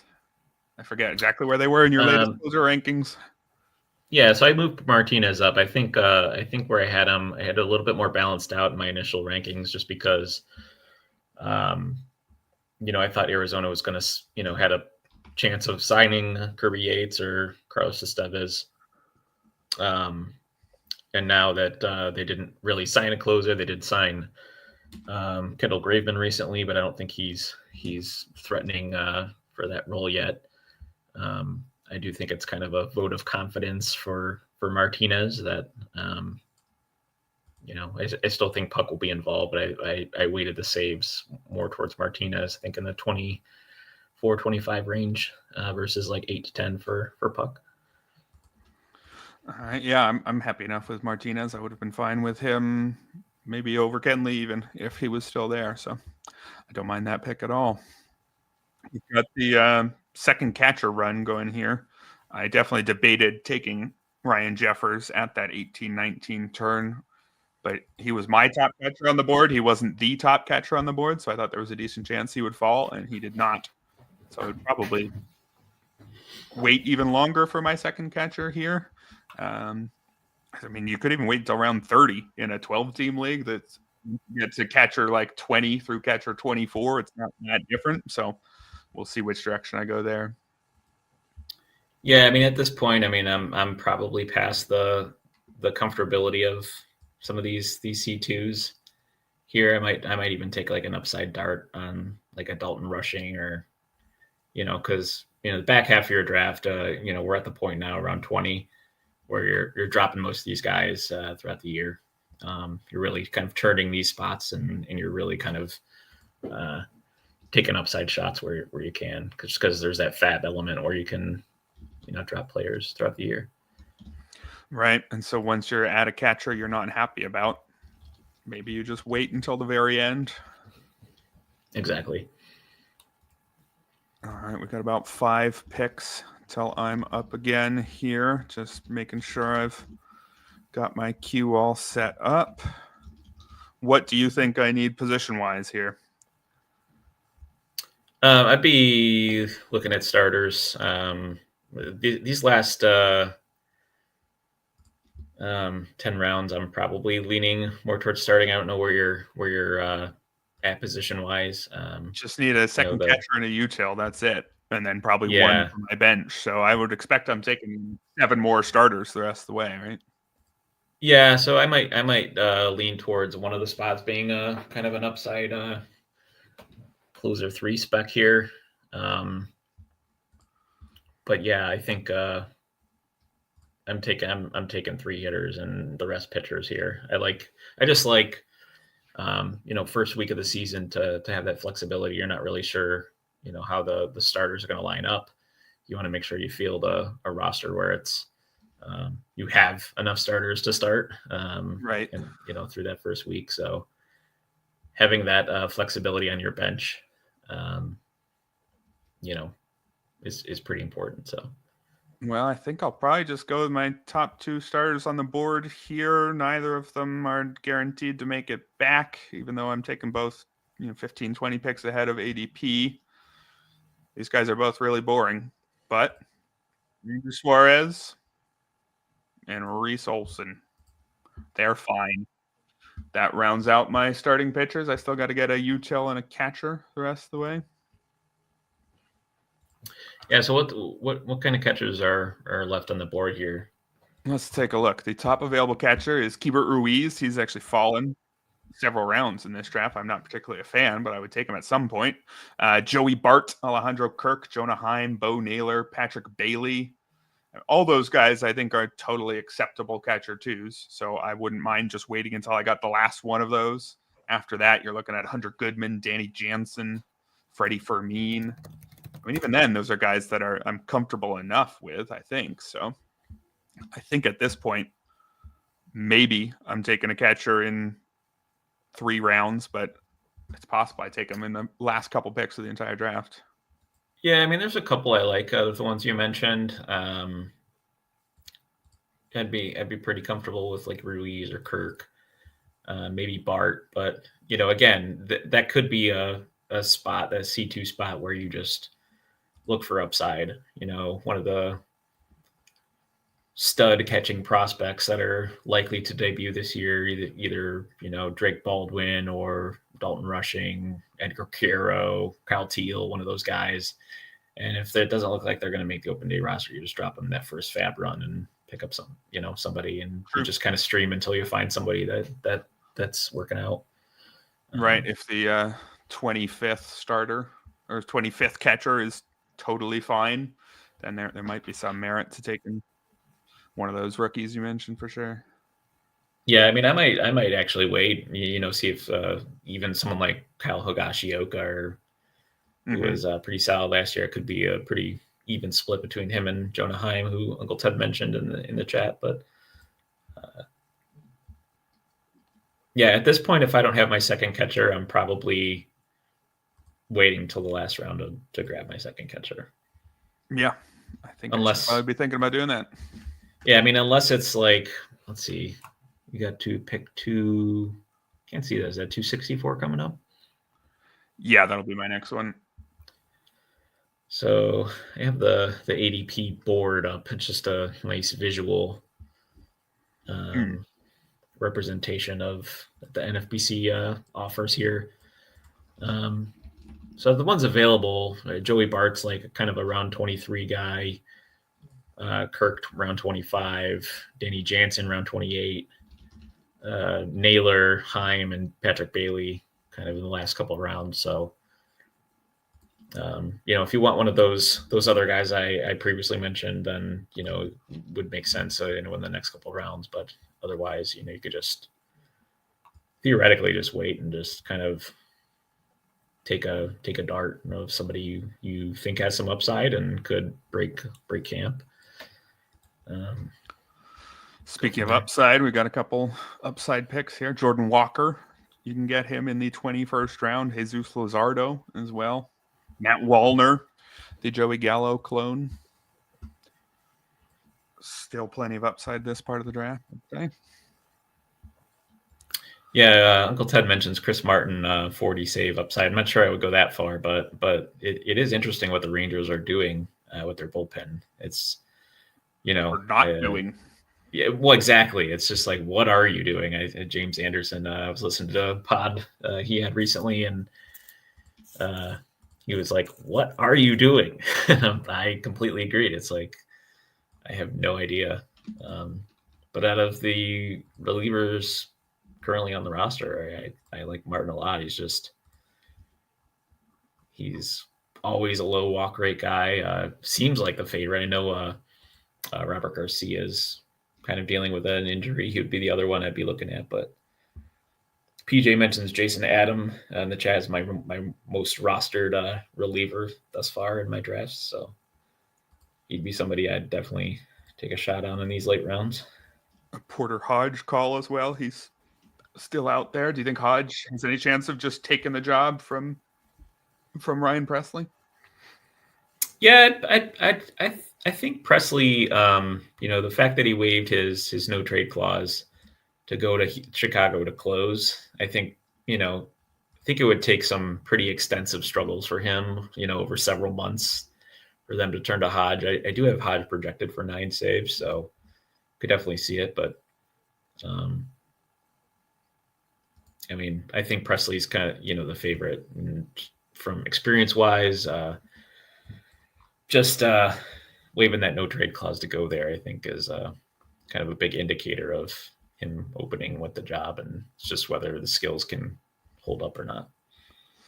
Yeah, Hodge, I think, still an interesting target in, say, a Draft Champions League. I think he might be more talented than Ryan Pressly, and I wouldn't be surprised if come, July or August or some point, Hodge is the guy.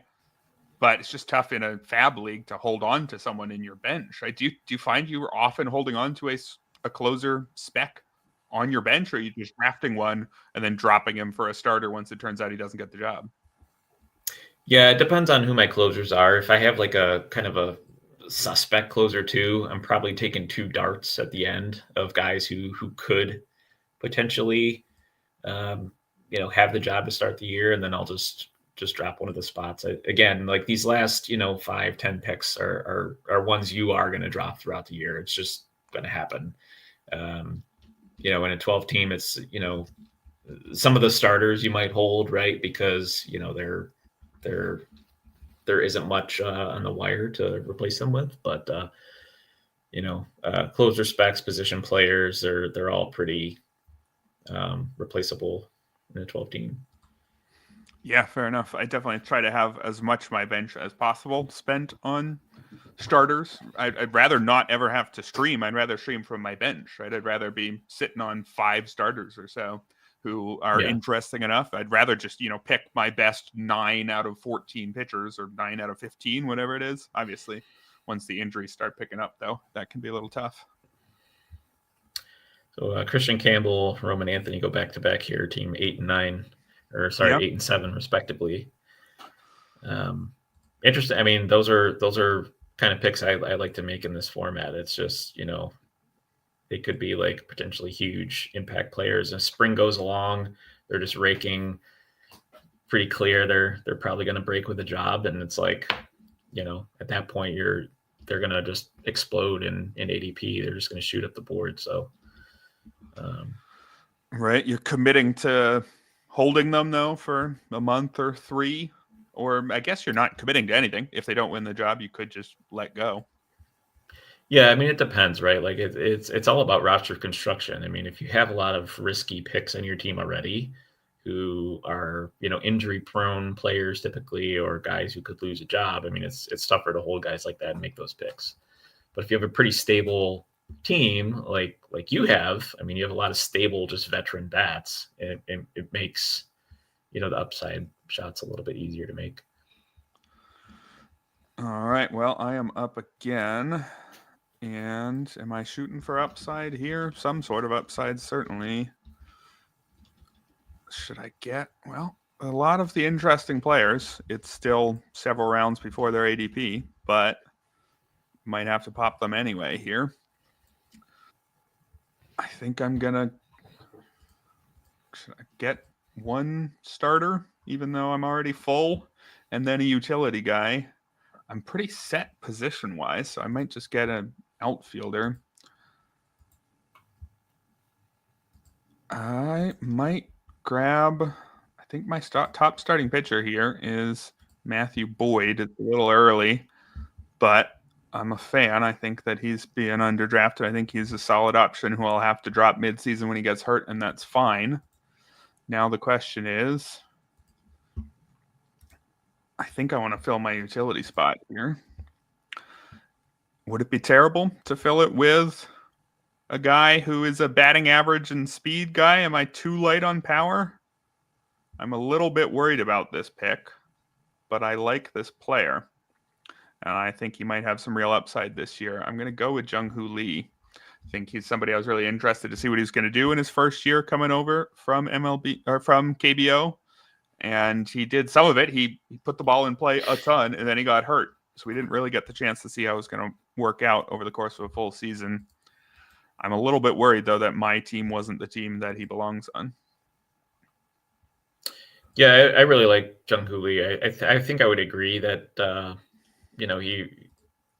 he somebody like Matt Wallner or Jordan Walker, who went a couple rounds before the Lee selection, might have been a more power upside play. Even Christian because of what PJ says here. Yeah, I've got two guys who might not hit nearly enough, so could be a problem. Yeah, I think you're pretty clearly in the lead for batting average category in your league. You probably got 12 points locked up there. Which means I'm probably wasting some value. Right, that you get no points for, finishing with a batting average 20 points higher than everyone, right? That's not how the game works. So yeah, so one of your other picks is definitely a catcher, and then potentially another hitter. I would definitely shoot for kind of the moon with your power spec there with another hitter. Uncle Ted mentions Manzardo, Jock, and O'Hearn. I'm not sure O'Hearn fits that power profile, but Manzardo and Jock do. Yeah. Encarnacion Strand was definitely somebody I would have considered there. Just from a, I might look at first base actually, just in general, just with Steer kind of being iffy health wise right now. He could be fine for the start of the season, but yeah, that was the one spot where I don't have a backup at the moment. I've got extras everywhere else, I think. Yeah, I mean, you could go pretty. I don't know who came off the board. I mean, Michael Bush could be an option for 30+ homers. Right. Nate Lowe, Nathaniel Lowe, I guess he is now, is not a super high homer guy, but if you want a solid option to pair with Steer. Reese Hoskins, Tyler Soderstrom. There's still some power at first available. Yeah, there is some. I think Kumar Rocker, who just went, was a starter I was considering there. I don't know about that Matthew Boyd pick. I'm a fan of him, but I think he could have fallen a little bit more. And I panicked and just went with the top starter on my board. I don't know if I should have tried to sneak in somebody else who was a little bit lower on my board, but who was going to be definitely gone once we get to this point of the draft.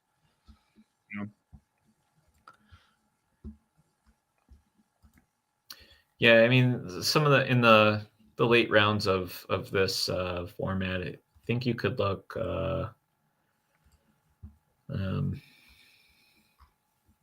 Trying to be cognizant because I know there's competitive. Right.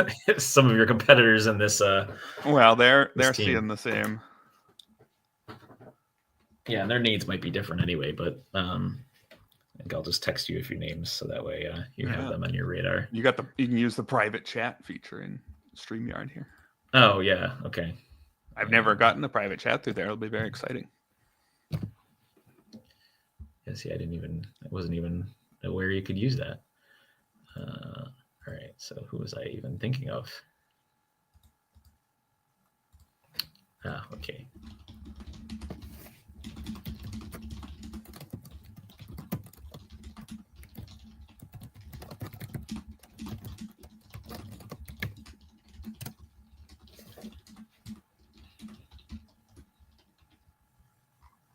trying to make sure I didn't mess up and actually post that in the Yes. YouTube comments.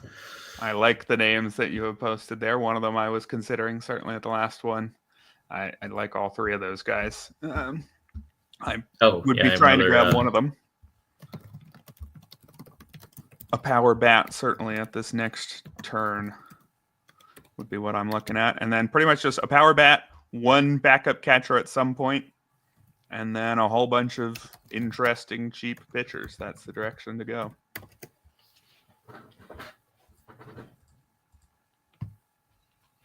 It's pretty crazy to see George Springer going in round 24. Yeah, I don't know about him, but in round 24, I think that's fine. I mean, I'm pretty unconfident in a player who gets hurt a lot and is trending in the wrong direction.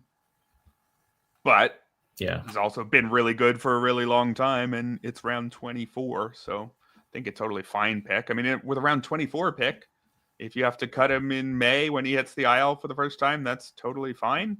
So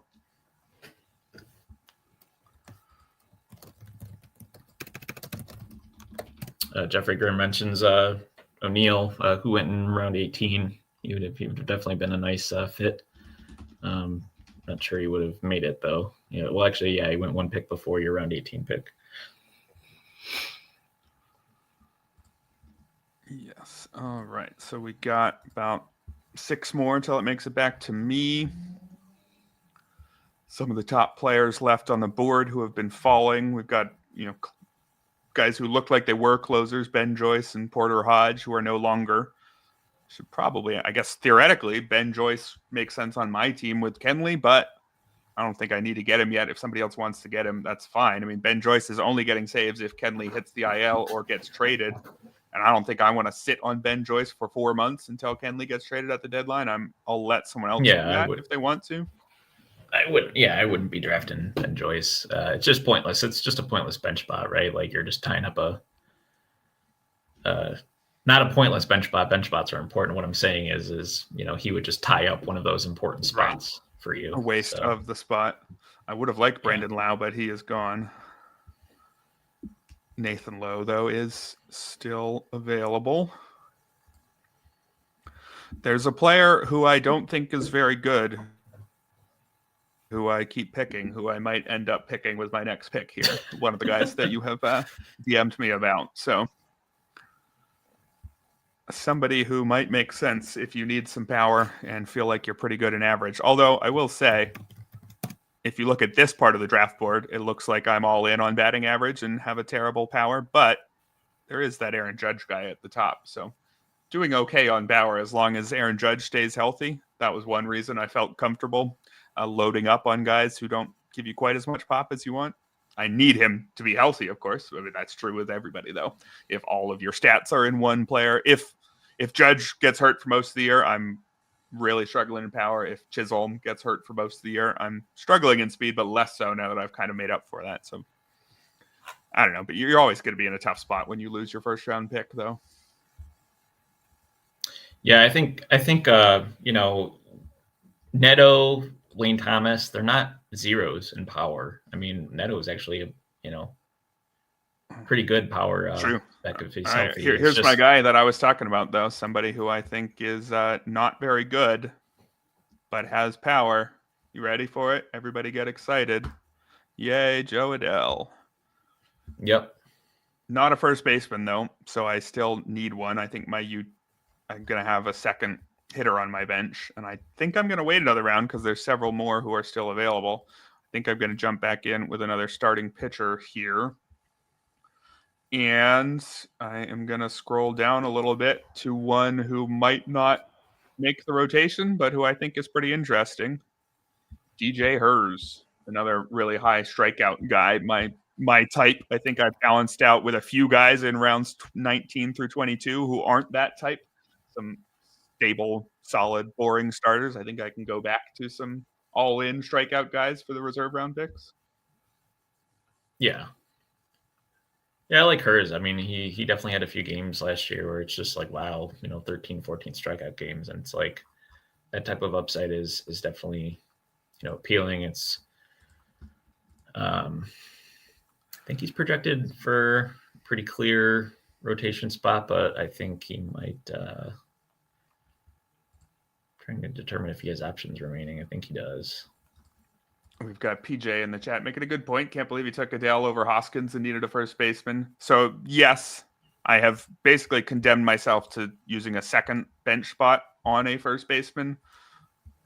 And maybe I don't think I was going to take a first baseman there, though, because there's still about 4 who I think are acceptable. I think my choice really was between 2 starters and, somebody like Adele, who I think was going to go, and 1 starter. I could understand, though, if I was going to make sure I only wanted 1 hitter on the bench, which is kind of the way I would prefer in a vacuum, then maybe I should have skipped this Adele pick and just waited and got one of those first basemen in a round or 2. I don't know. Might be another one of the picks that I'm sort of regretting. I haven't loved everything I've done, but I'm happy enough with it overall. Yeah, I mean, there's a couple spots that are, they're definitely the picks you're going to look back on are the Xander Bogaerts, Miguel Garcia picks, I think, are the pivotal points. I like Jung Hoo Lee at the spot you took him. I think that was, certainly appropriate there.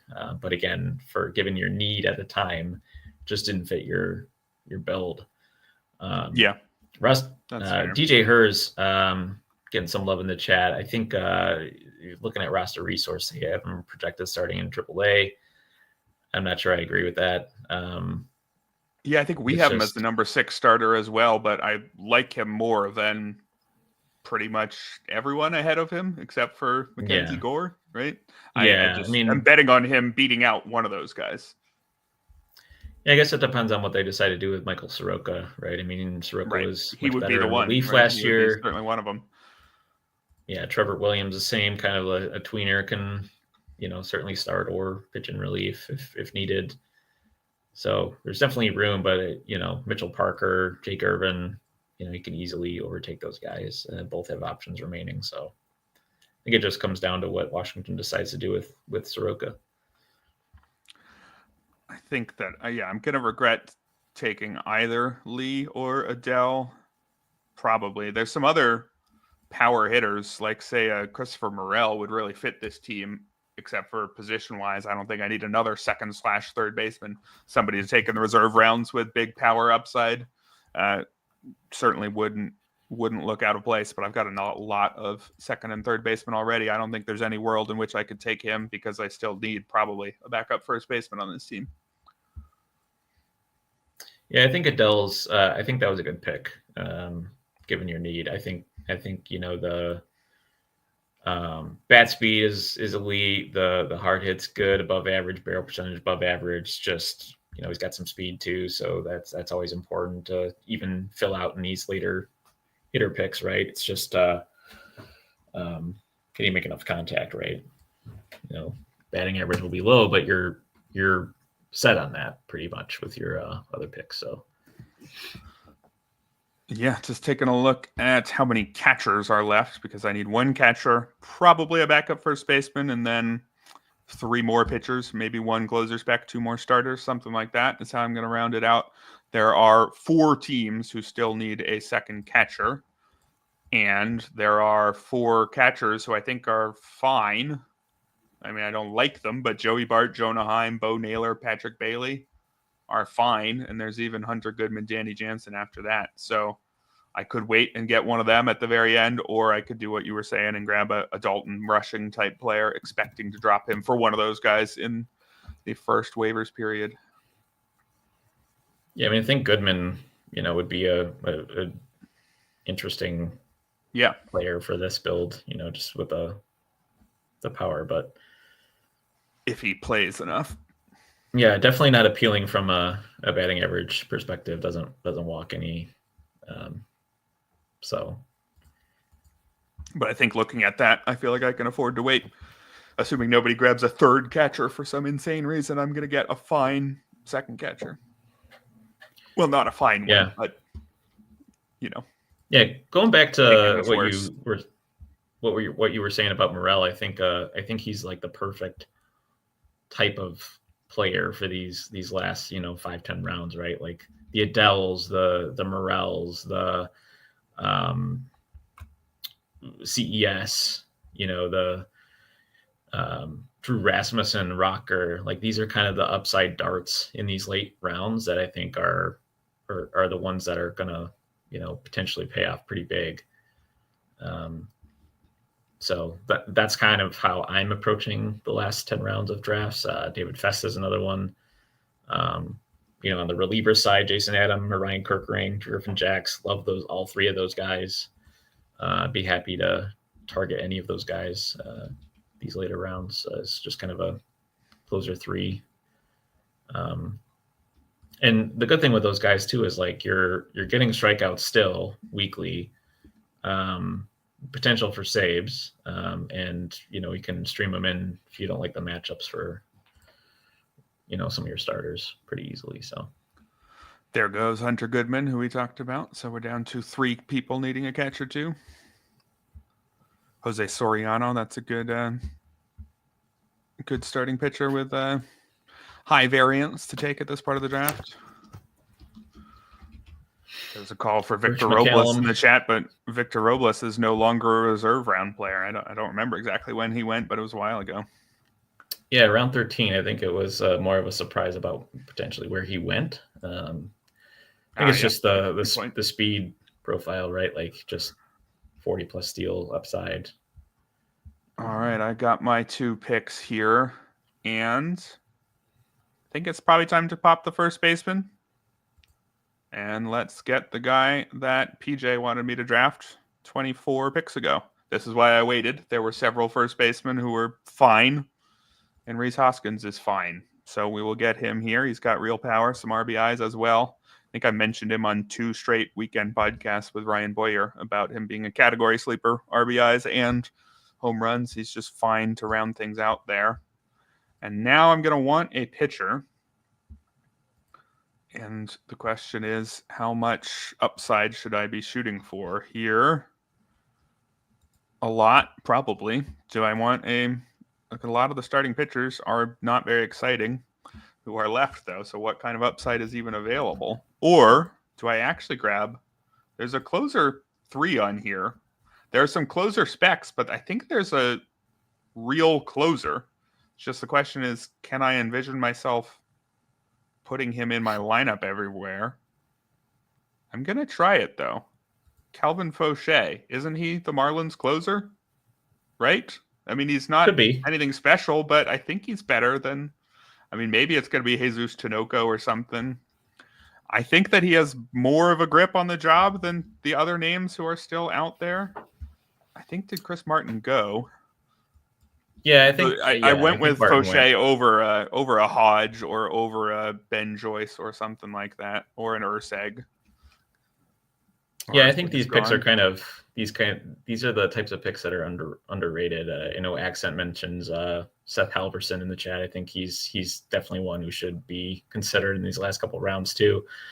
O'Shea is interesting. Marlins probably going to be pretty poor, so the number of saves could be lacking. But right, do I have the guts to put him in my lineup in any given week? Right, that's the problem. I think for me, I'm probably not going to Fauché. I do like Tinoco a little bit better, but I think Fauché does have kind of like the slight edge heading into the season, and his stuff is, I know his stuff plus was like insane, and Jared shaking his head at the Fauché pick. Yeah, fair enough. I mean, I'm pretty sure he's the closer. I don't know. I can't wait to get roasted in my draft next week. Yeah, that's part of it for sure. Normally, I don't have however many people we have watching and telling me I'm doing a terrible job. No, thank you very much for the chat. We've had a good mix of needling and encouragement. So exactly how I would have wanted it. I'm sure the needling is in good fun, but yeah. And thanks to you, Ryan, for hanging out throughout this draft. It's been a lot of fun. Yeah, of course. Looking forward to do it next week with you on the flip side. Yeah, we still got 2.5 or 3.5 rounds here, and so 1 closer and 2 high upside starters. That's probably, are there high upside starters? That's the problem.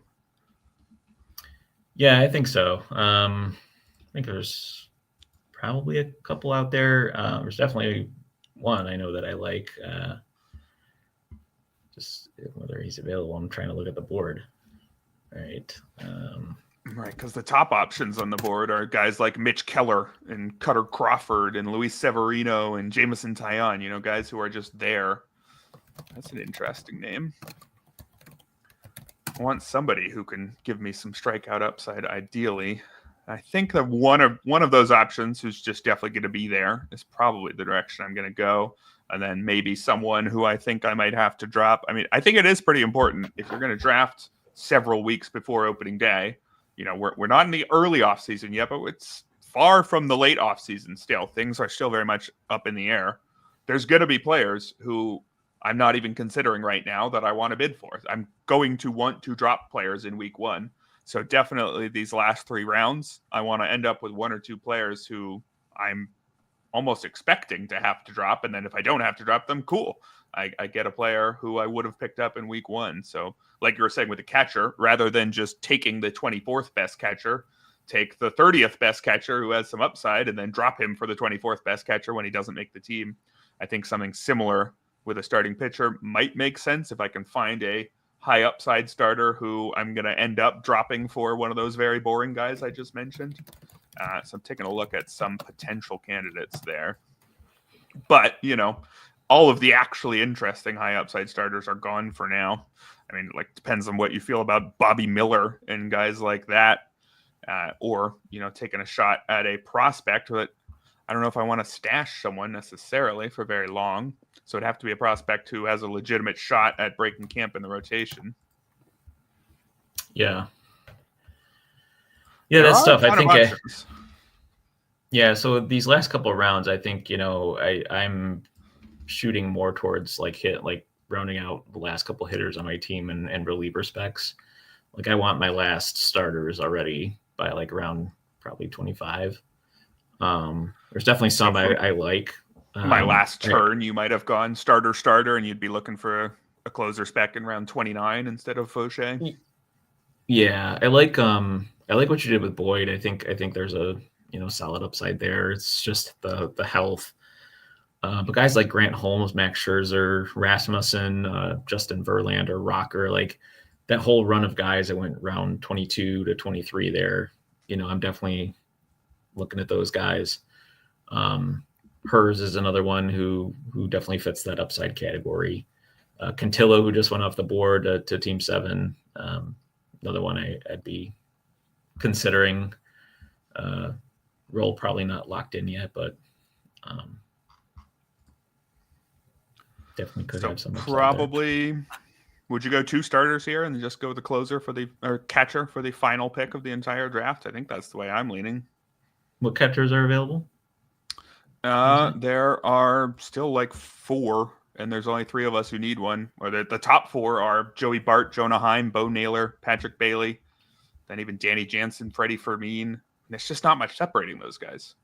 Yeah, exactly. So I'm just taking whoever's left. And then if we're 30. looking at specs, Dalton Rushing, Edgar Caro, Kyle Teal, they're all still there. So I think I might be planning on making one of them my final pick of the entire draft. Yeah, exactly. And one of those prospects, they might not break camp. And if they don't, then you just drop them and you pick up one of the guys who do have a job to start the season. So then I'm looking at 2 starters for this pairing. Got my eye on a bunch of okay guys. I think probably one who's more sure to make it and then one who's more of a risk. Because like I said, you actually kind of want someone who you're going to drop, or you want someone who you're comfortable dropping. I am going to go with someone you mentioned in the private chat. I'm glad you reminded me of him because I do like him. Let's go with Max Meyer. It's just the perfect late round guy to me. Somebody who we really liked heading into last year. Didn't go that well, but he's still young and still highly rated. Let me see how he does in April. Maybe he'll stick around on the team, maybe not.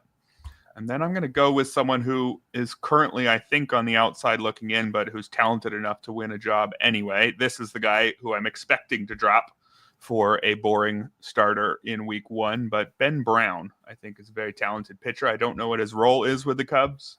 If he fails to win a job, then I'm dropping him for, a Brady Singer type or something. There's a whole bunch of acceptable starters who are still out there. And if I was able to squeeze one more into my bench, I'd be happy to. And that's why I think I'm maybe still somewhat regretting either that Adele or that Jung-Hoo Lee pick. I think there may be just one too many outfielders or just one too many hitters. I would have loved to sneak one more in there, but I think I'm happy with Max Meyer and Ben Brown. Do you like those two?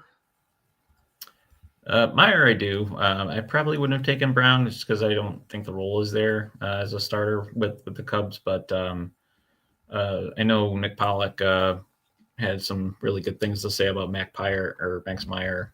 Nick Pollock of Pitcher List a couple hours ago on Twitter. He was showcasing his increased velocity and increased slider velocity as well. So exactly the type of player I'm targeting in these final rounds with the upside, right? Because if it doesn't work out, I mean, it's pretty easy to drop them. Yeah, I feel like we've been talking about Meyer for forever, right? Like for years, and it's just like, and he's still young. That's the type of player. Yeah, he's got the pedigree and he's still got the youth. He just comes cheap because he's coming off a bad year. His first year back from Tommy John surgery. I mean, who doesn't have a bad year then? Well, plenty of guys, but a whole bunch of pitchers struggle in that first year back. I think it's just an incredibly forgivable down year for Meyer, and so I want him on my bench a lot of spots. And Ben Brown, I would agree. I think he's more likely than not to be on the outside looking in. I was looking at him, or say a Hayden Birdsong was another guy. I was thinking of similar, somebody who could give you a bunch of strikeouts if he does make the rotation, but might not. I think Ben Brown, very talented young pitcher, more likely than not doesn't have the role I want, but he was a high strikeout guy who was fine everywhere else in a swingman role last year. If the team hadn't added Ryan Presley, I would have thought there was an outside chance that he could even close. So I think there's just a lot of path to relevance for Brown. Unfortunately, he might not find that relevance until after I've dropped him. I would say more likely than not, I'm going to drop Ben Brown. Somebody else is going to pick him up over the summer and get, a good month or two out of him. But what if that good month comes in April? That's why I wanted him on my team now. Chase DeLauder just went in the middle of the second to last round. He's somebody you were thinking about in the private DMs as somebody to take in the final round. You're a Guardians guy, right? Well, what's your outlook on DeLauder? Is he making the team? Yeah, I would think so. I mean, it doesn't seem to make sense to just waste his health in the minors. I mean, there's nothing left to prove for him in the minors now. He can rake in the minors. So, like, from my perspective, it's just he should be breaking camp with the team while he's healthy, assuming he is healthy, and just, playing right field, DHing a little bit. Why waste his at-bats in the minors? I mean, he's likely going to get hurt at some point. He's just had so many foot injuries over the course of the last couple of years. So, yeah, but that type of profile is one I'm targeting this late in drafts, is if I need power, right? It's one of the high upside picks, and if he doesn't make the opening day roster, he's pretty easy drop. Yep. I think that makes a lot of sense. There goes Kyle Manzardo as well. Some good bench picks here. Some teams going fairly hitter heavy on the bench, which is interesting. What's your default? If you could tell me heading into a draft, how many pitchers and how many hitters are on your bench? So with 7 bench spots, I'm probably using at least a minimum of 4 on pitching, probably 5. But again, it's just, comes down to the roster and what positions I'm comfortable in with and which ones I need backups at. Good luck to Todd Whitestone. Thanks for hanging out. Team number 9 here. Nice Michael McGreevy pick. I really like that Jordan Beck pick as well. He really stunk last year for the Rockies, but he's got a path to playing every day for the Rockies and was a decent prospect. So I think exactly the sort of player it's worth taking a chance on. Todd's back half of Christian Moore too in the really good bench rounds. Yeah, I think I really like what he did post round 20. A lot of good upside shots in Sorry, I just lost one of my earbuds. Garrett Mitchell could kind of explode if he's healthy. Joey Ortiz just a solid bat. Christian Moore seems like the Angels want him to play. And then all the pitchers he's taken are in the latter half are really kind of high upside with Luzardo, Kumar Rocker. Bradford's a solid whip guy along with Nick Martinez that there. pairing, that Rocker Bradford pairing is great. I mean, you're probably dropping one of them, but it's pick 23 and 24. You've got the Rangers' fifth starter. I mean, both of those guys, if we knew they were the fifth starter, would be going a few rounds ahead of that. So I like that pairing definitely. I guess you're committing to almost definitely dropping one of them, but I think that's fine. Yeah, thanks to Paul Spiteri, pick team number 11. Thanks for hanging out. Good luck this season. Thanks also to Nicholas Herbstman, team number 7. Thanks for hanging out as well.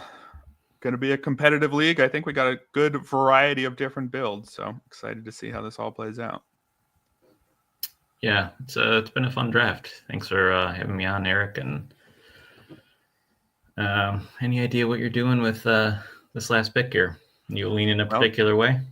Yeah, I'm just trying to figure out. I've got about 8 catchers in my queue, but I think I want one of the long shots because nobody else is going to be bidding for Bo Naylor, Joey Bart, Jonah Heim, Patrick Bailey. Like I can throw a $1 bid at all 4 of those in the first half period. So there's just no reason to pick any of them now. There's Bo Naylor off the board. Totally fine. I think I could have picked him last round and been happy, but it's going to be Rushing. It's going to be Caro. It's going to be Teal, or maybe even Adrian Del Castillo. I mean, none of these guys are likely to make it, right? This is almost definitely not going to work. I mean, and Kyle Teal, I guess, probably.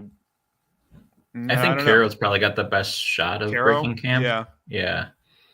Out of those 4, I think Rushing, they're trying to explore different positions for him. I know he's playing some outfield, some first base, but I don't. That team's just so loaded, and they seem to like Chris Taylor and Enrique Hernandez.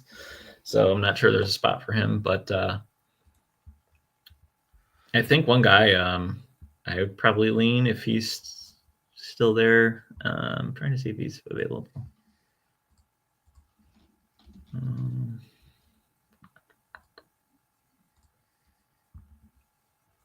I mean, to me, Danny Jansen's always been interesting just because. True. That would be the other option. That would be not the young guy. Yeah, I mean, he would be the. Well, he's gone, so never mind. Yeah, Team 3 was listening. Good pick there. All right, and now we're up to me for the very final one. So, is it a Dalton Rushing, who I'm very sure that I will have to drop? Is it an Edgar Caro, who I... Problem with Edgar Caro is he probably will make the team, but I'm not sure he's better than the Barts and the Baileys of the world. So yeah, I mean, Bart's he's fine, right? They're all fine. I think I actually am going to go with Rushing, even though he's less likely to make it than Caro. I think if he does make it, but he's only ever going to be a backup, right? This is a tough one. Or do I even go Adrian Del Castillo, who has real power? I might lean. You said who was available from the Bart was available? Yeah, he's fine. I'm going to do this. I'm going to go with Adrian Del Castillo, and then I'm going to drop him in the first round. I think that's what's going to happen. There you go. He's even dealing with a minor injury right now, so I'm even more sure. But I just think that if he does make the team, maybe they carve out some more meaningful, maybe he finds his way into some DH at bats, some first base.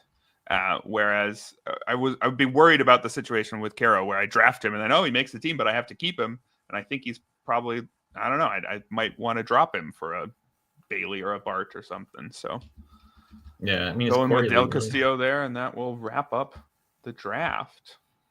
So should we take a quick look at everyone's team and then say goodbye here? Sure. Make this a little bit bigger. Well, so what do we think? Are we happy enough with my team? Aaron Judge, Jackson Merrill, Jazz Chisholm, Josh Hader, Dylan Cease started out. Happy enough with that start. Couple missed picks maybe in the middle, couple that I sort of regret. as we were talking about throughout the draft, just trying to get that balance of power and speed and average all correct. And I may have deviated from it a little bit at times. But I think I'm happy enough with the hitting. And I got a bunch of pitchers that I like. So as long as, I could be in trouble if Green and Gray go down early, and they're likely to. But I think I'm happy enough with it. I'm definitely happy with everybody else who hung out in the chat. Happy with you, Ryan, for keeping things going. Any final thoughts before your draft next week? No, thanks again for having me on. This is the first time I've ever done a co-hosting of a draft stream. So this was fun and new experience for me, and excited to do another one next week when I do it for the Beat Ryan Roof League. I think you did fine. I think there's definitely a few spots that are pivotal decision points for you in this draft, but I like a lot of the late round picks you made. There's some really solid. I really like Jung Hoo Lee. I don't know why he's going in the 23rd round. Not sure he fits your team, but he's definitely one that I could see you just keeping all year, right? And even though the last couple picks are ones that you're likely to churn, I think you're doing that most people are doing that anyway with these last couple picks. So it'll be interesting season. Looking forward to it. Yeah, thank you very much. And yes, we will be streaming. You and I will be streaming your Beat Ryan Roof League next week. So anybody who was jealous of this fun, go check out Ryan's Twitter. The league will be linked there. And that's going to do it for us. Everybody, you can go to rotowire.com for a free trial. Check out everything we've got going on over there. We've got daily podcasts, daily or near daily videos, I think, these days on our YouTube channel. And we've got more of these drafts with Ryan's next week coming up. Thanks, everybody.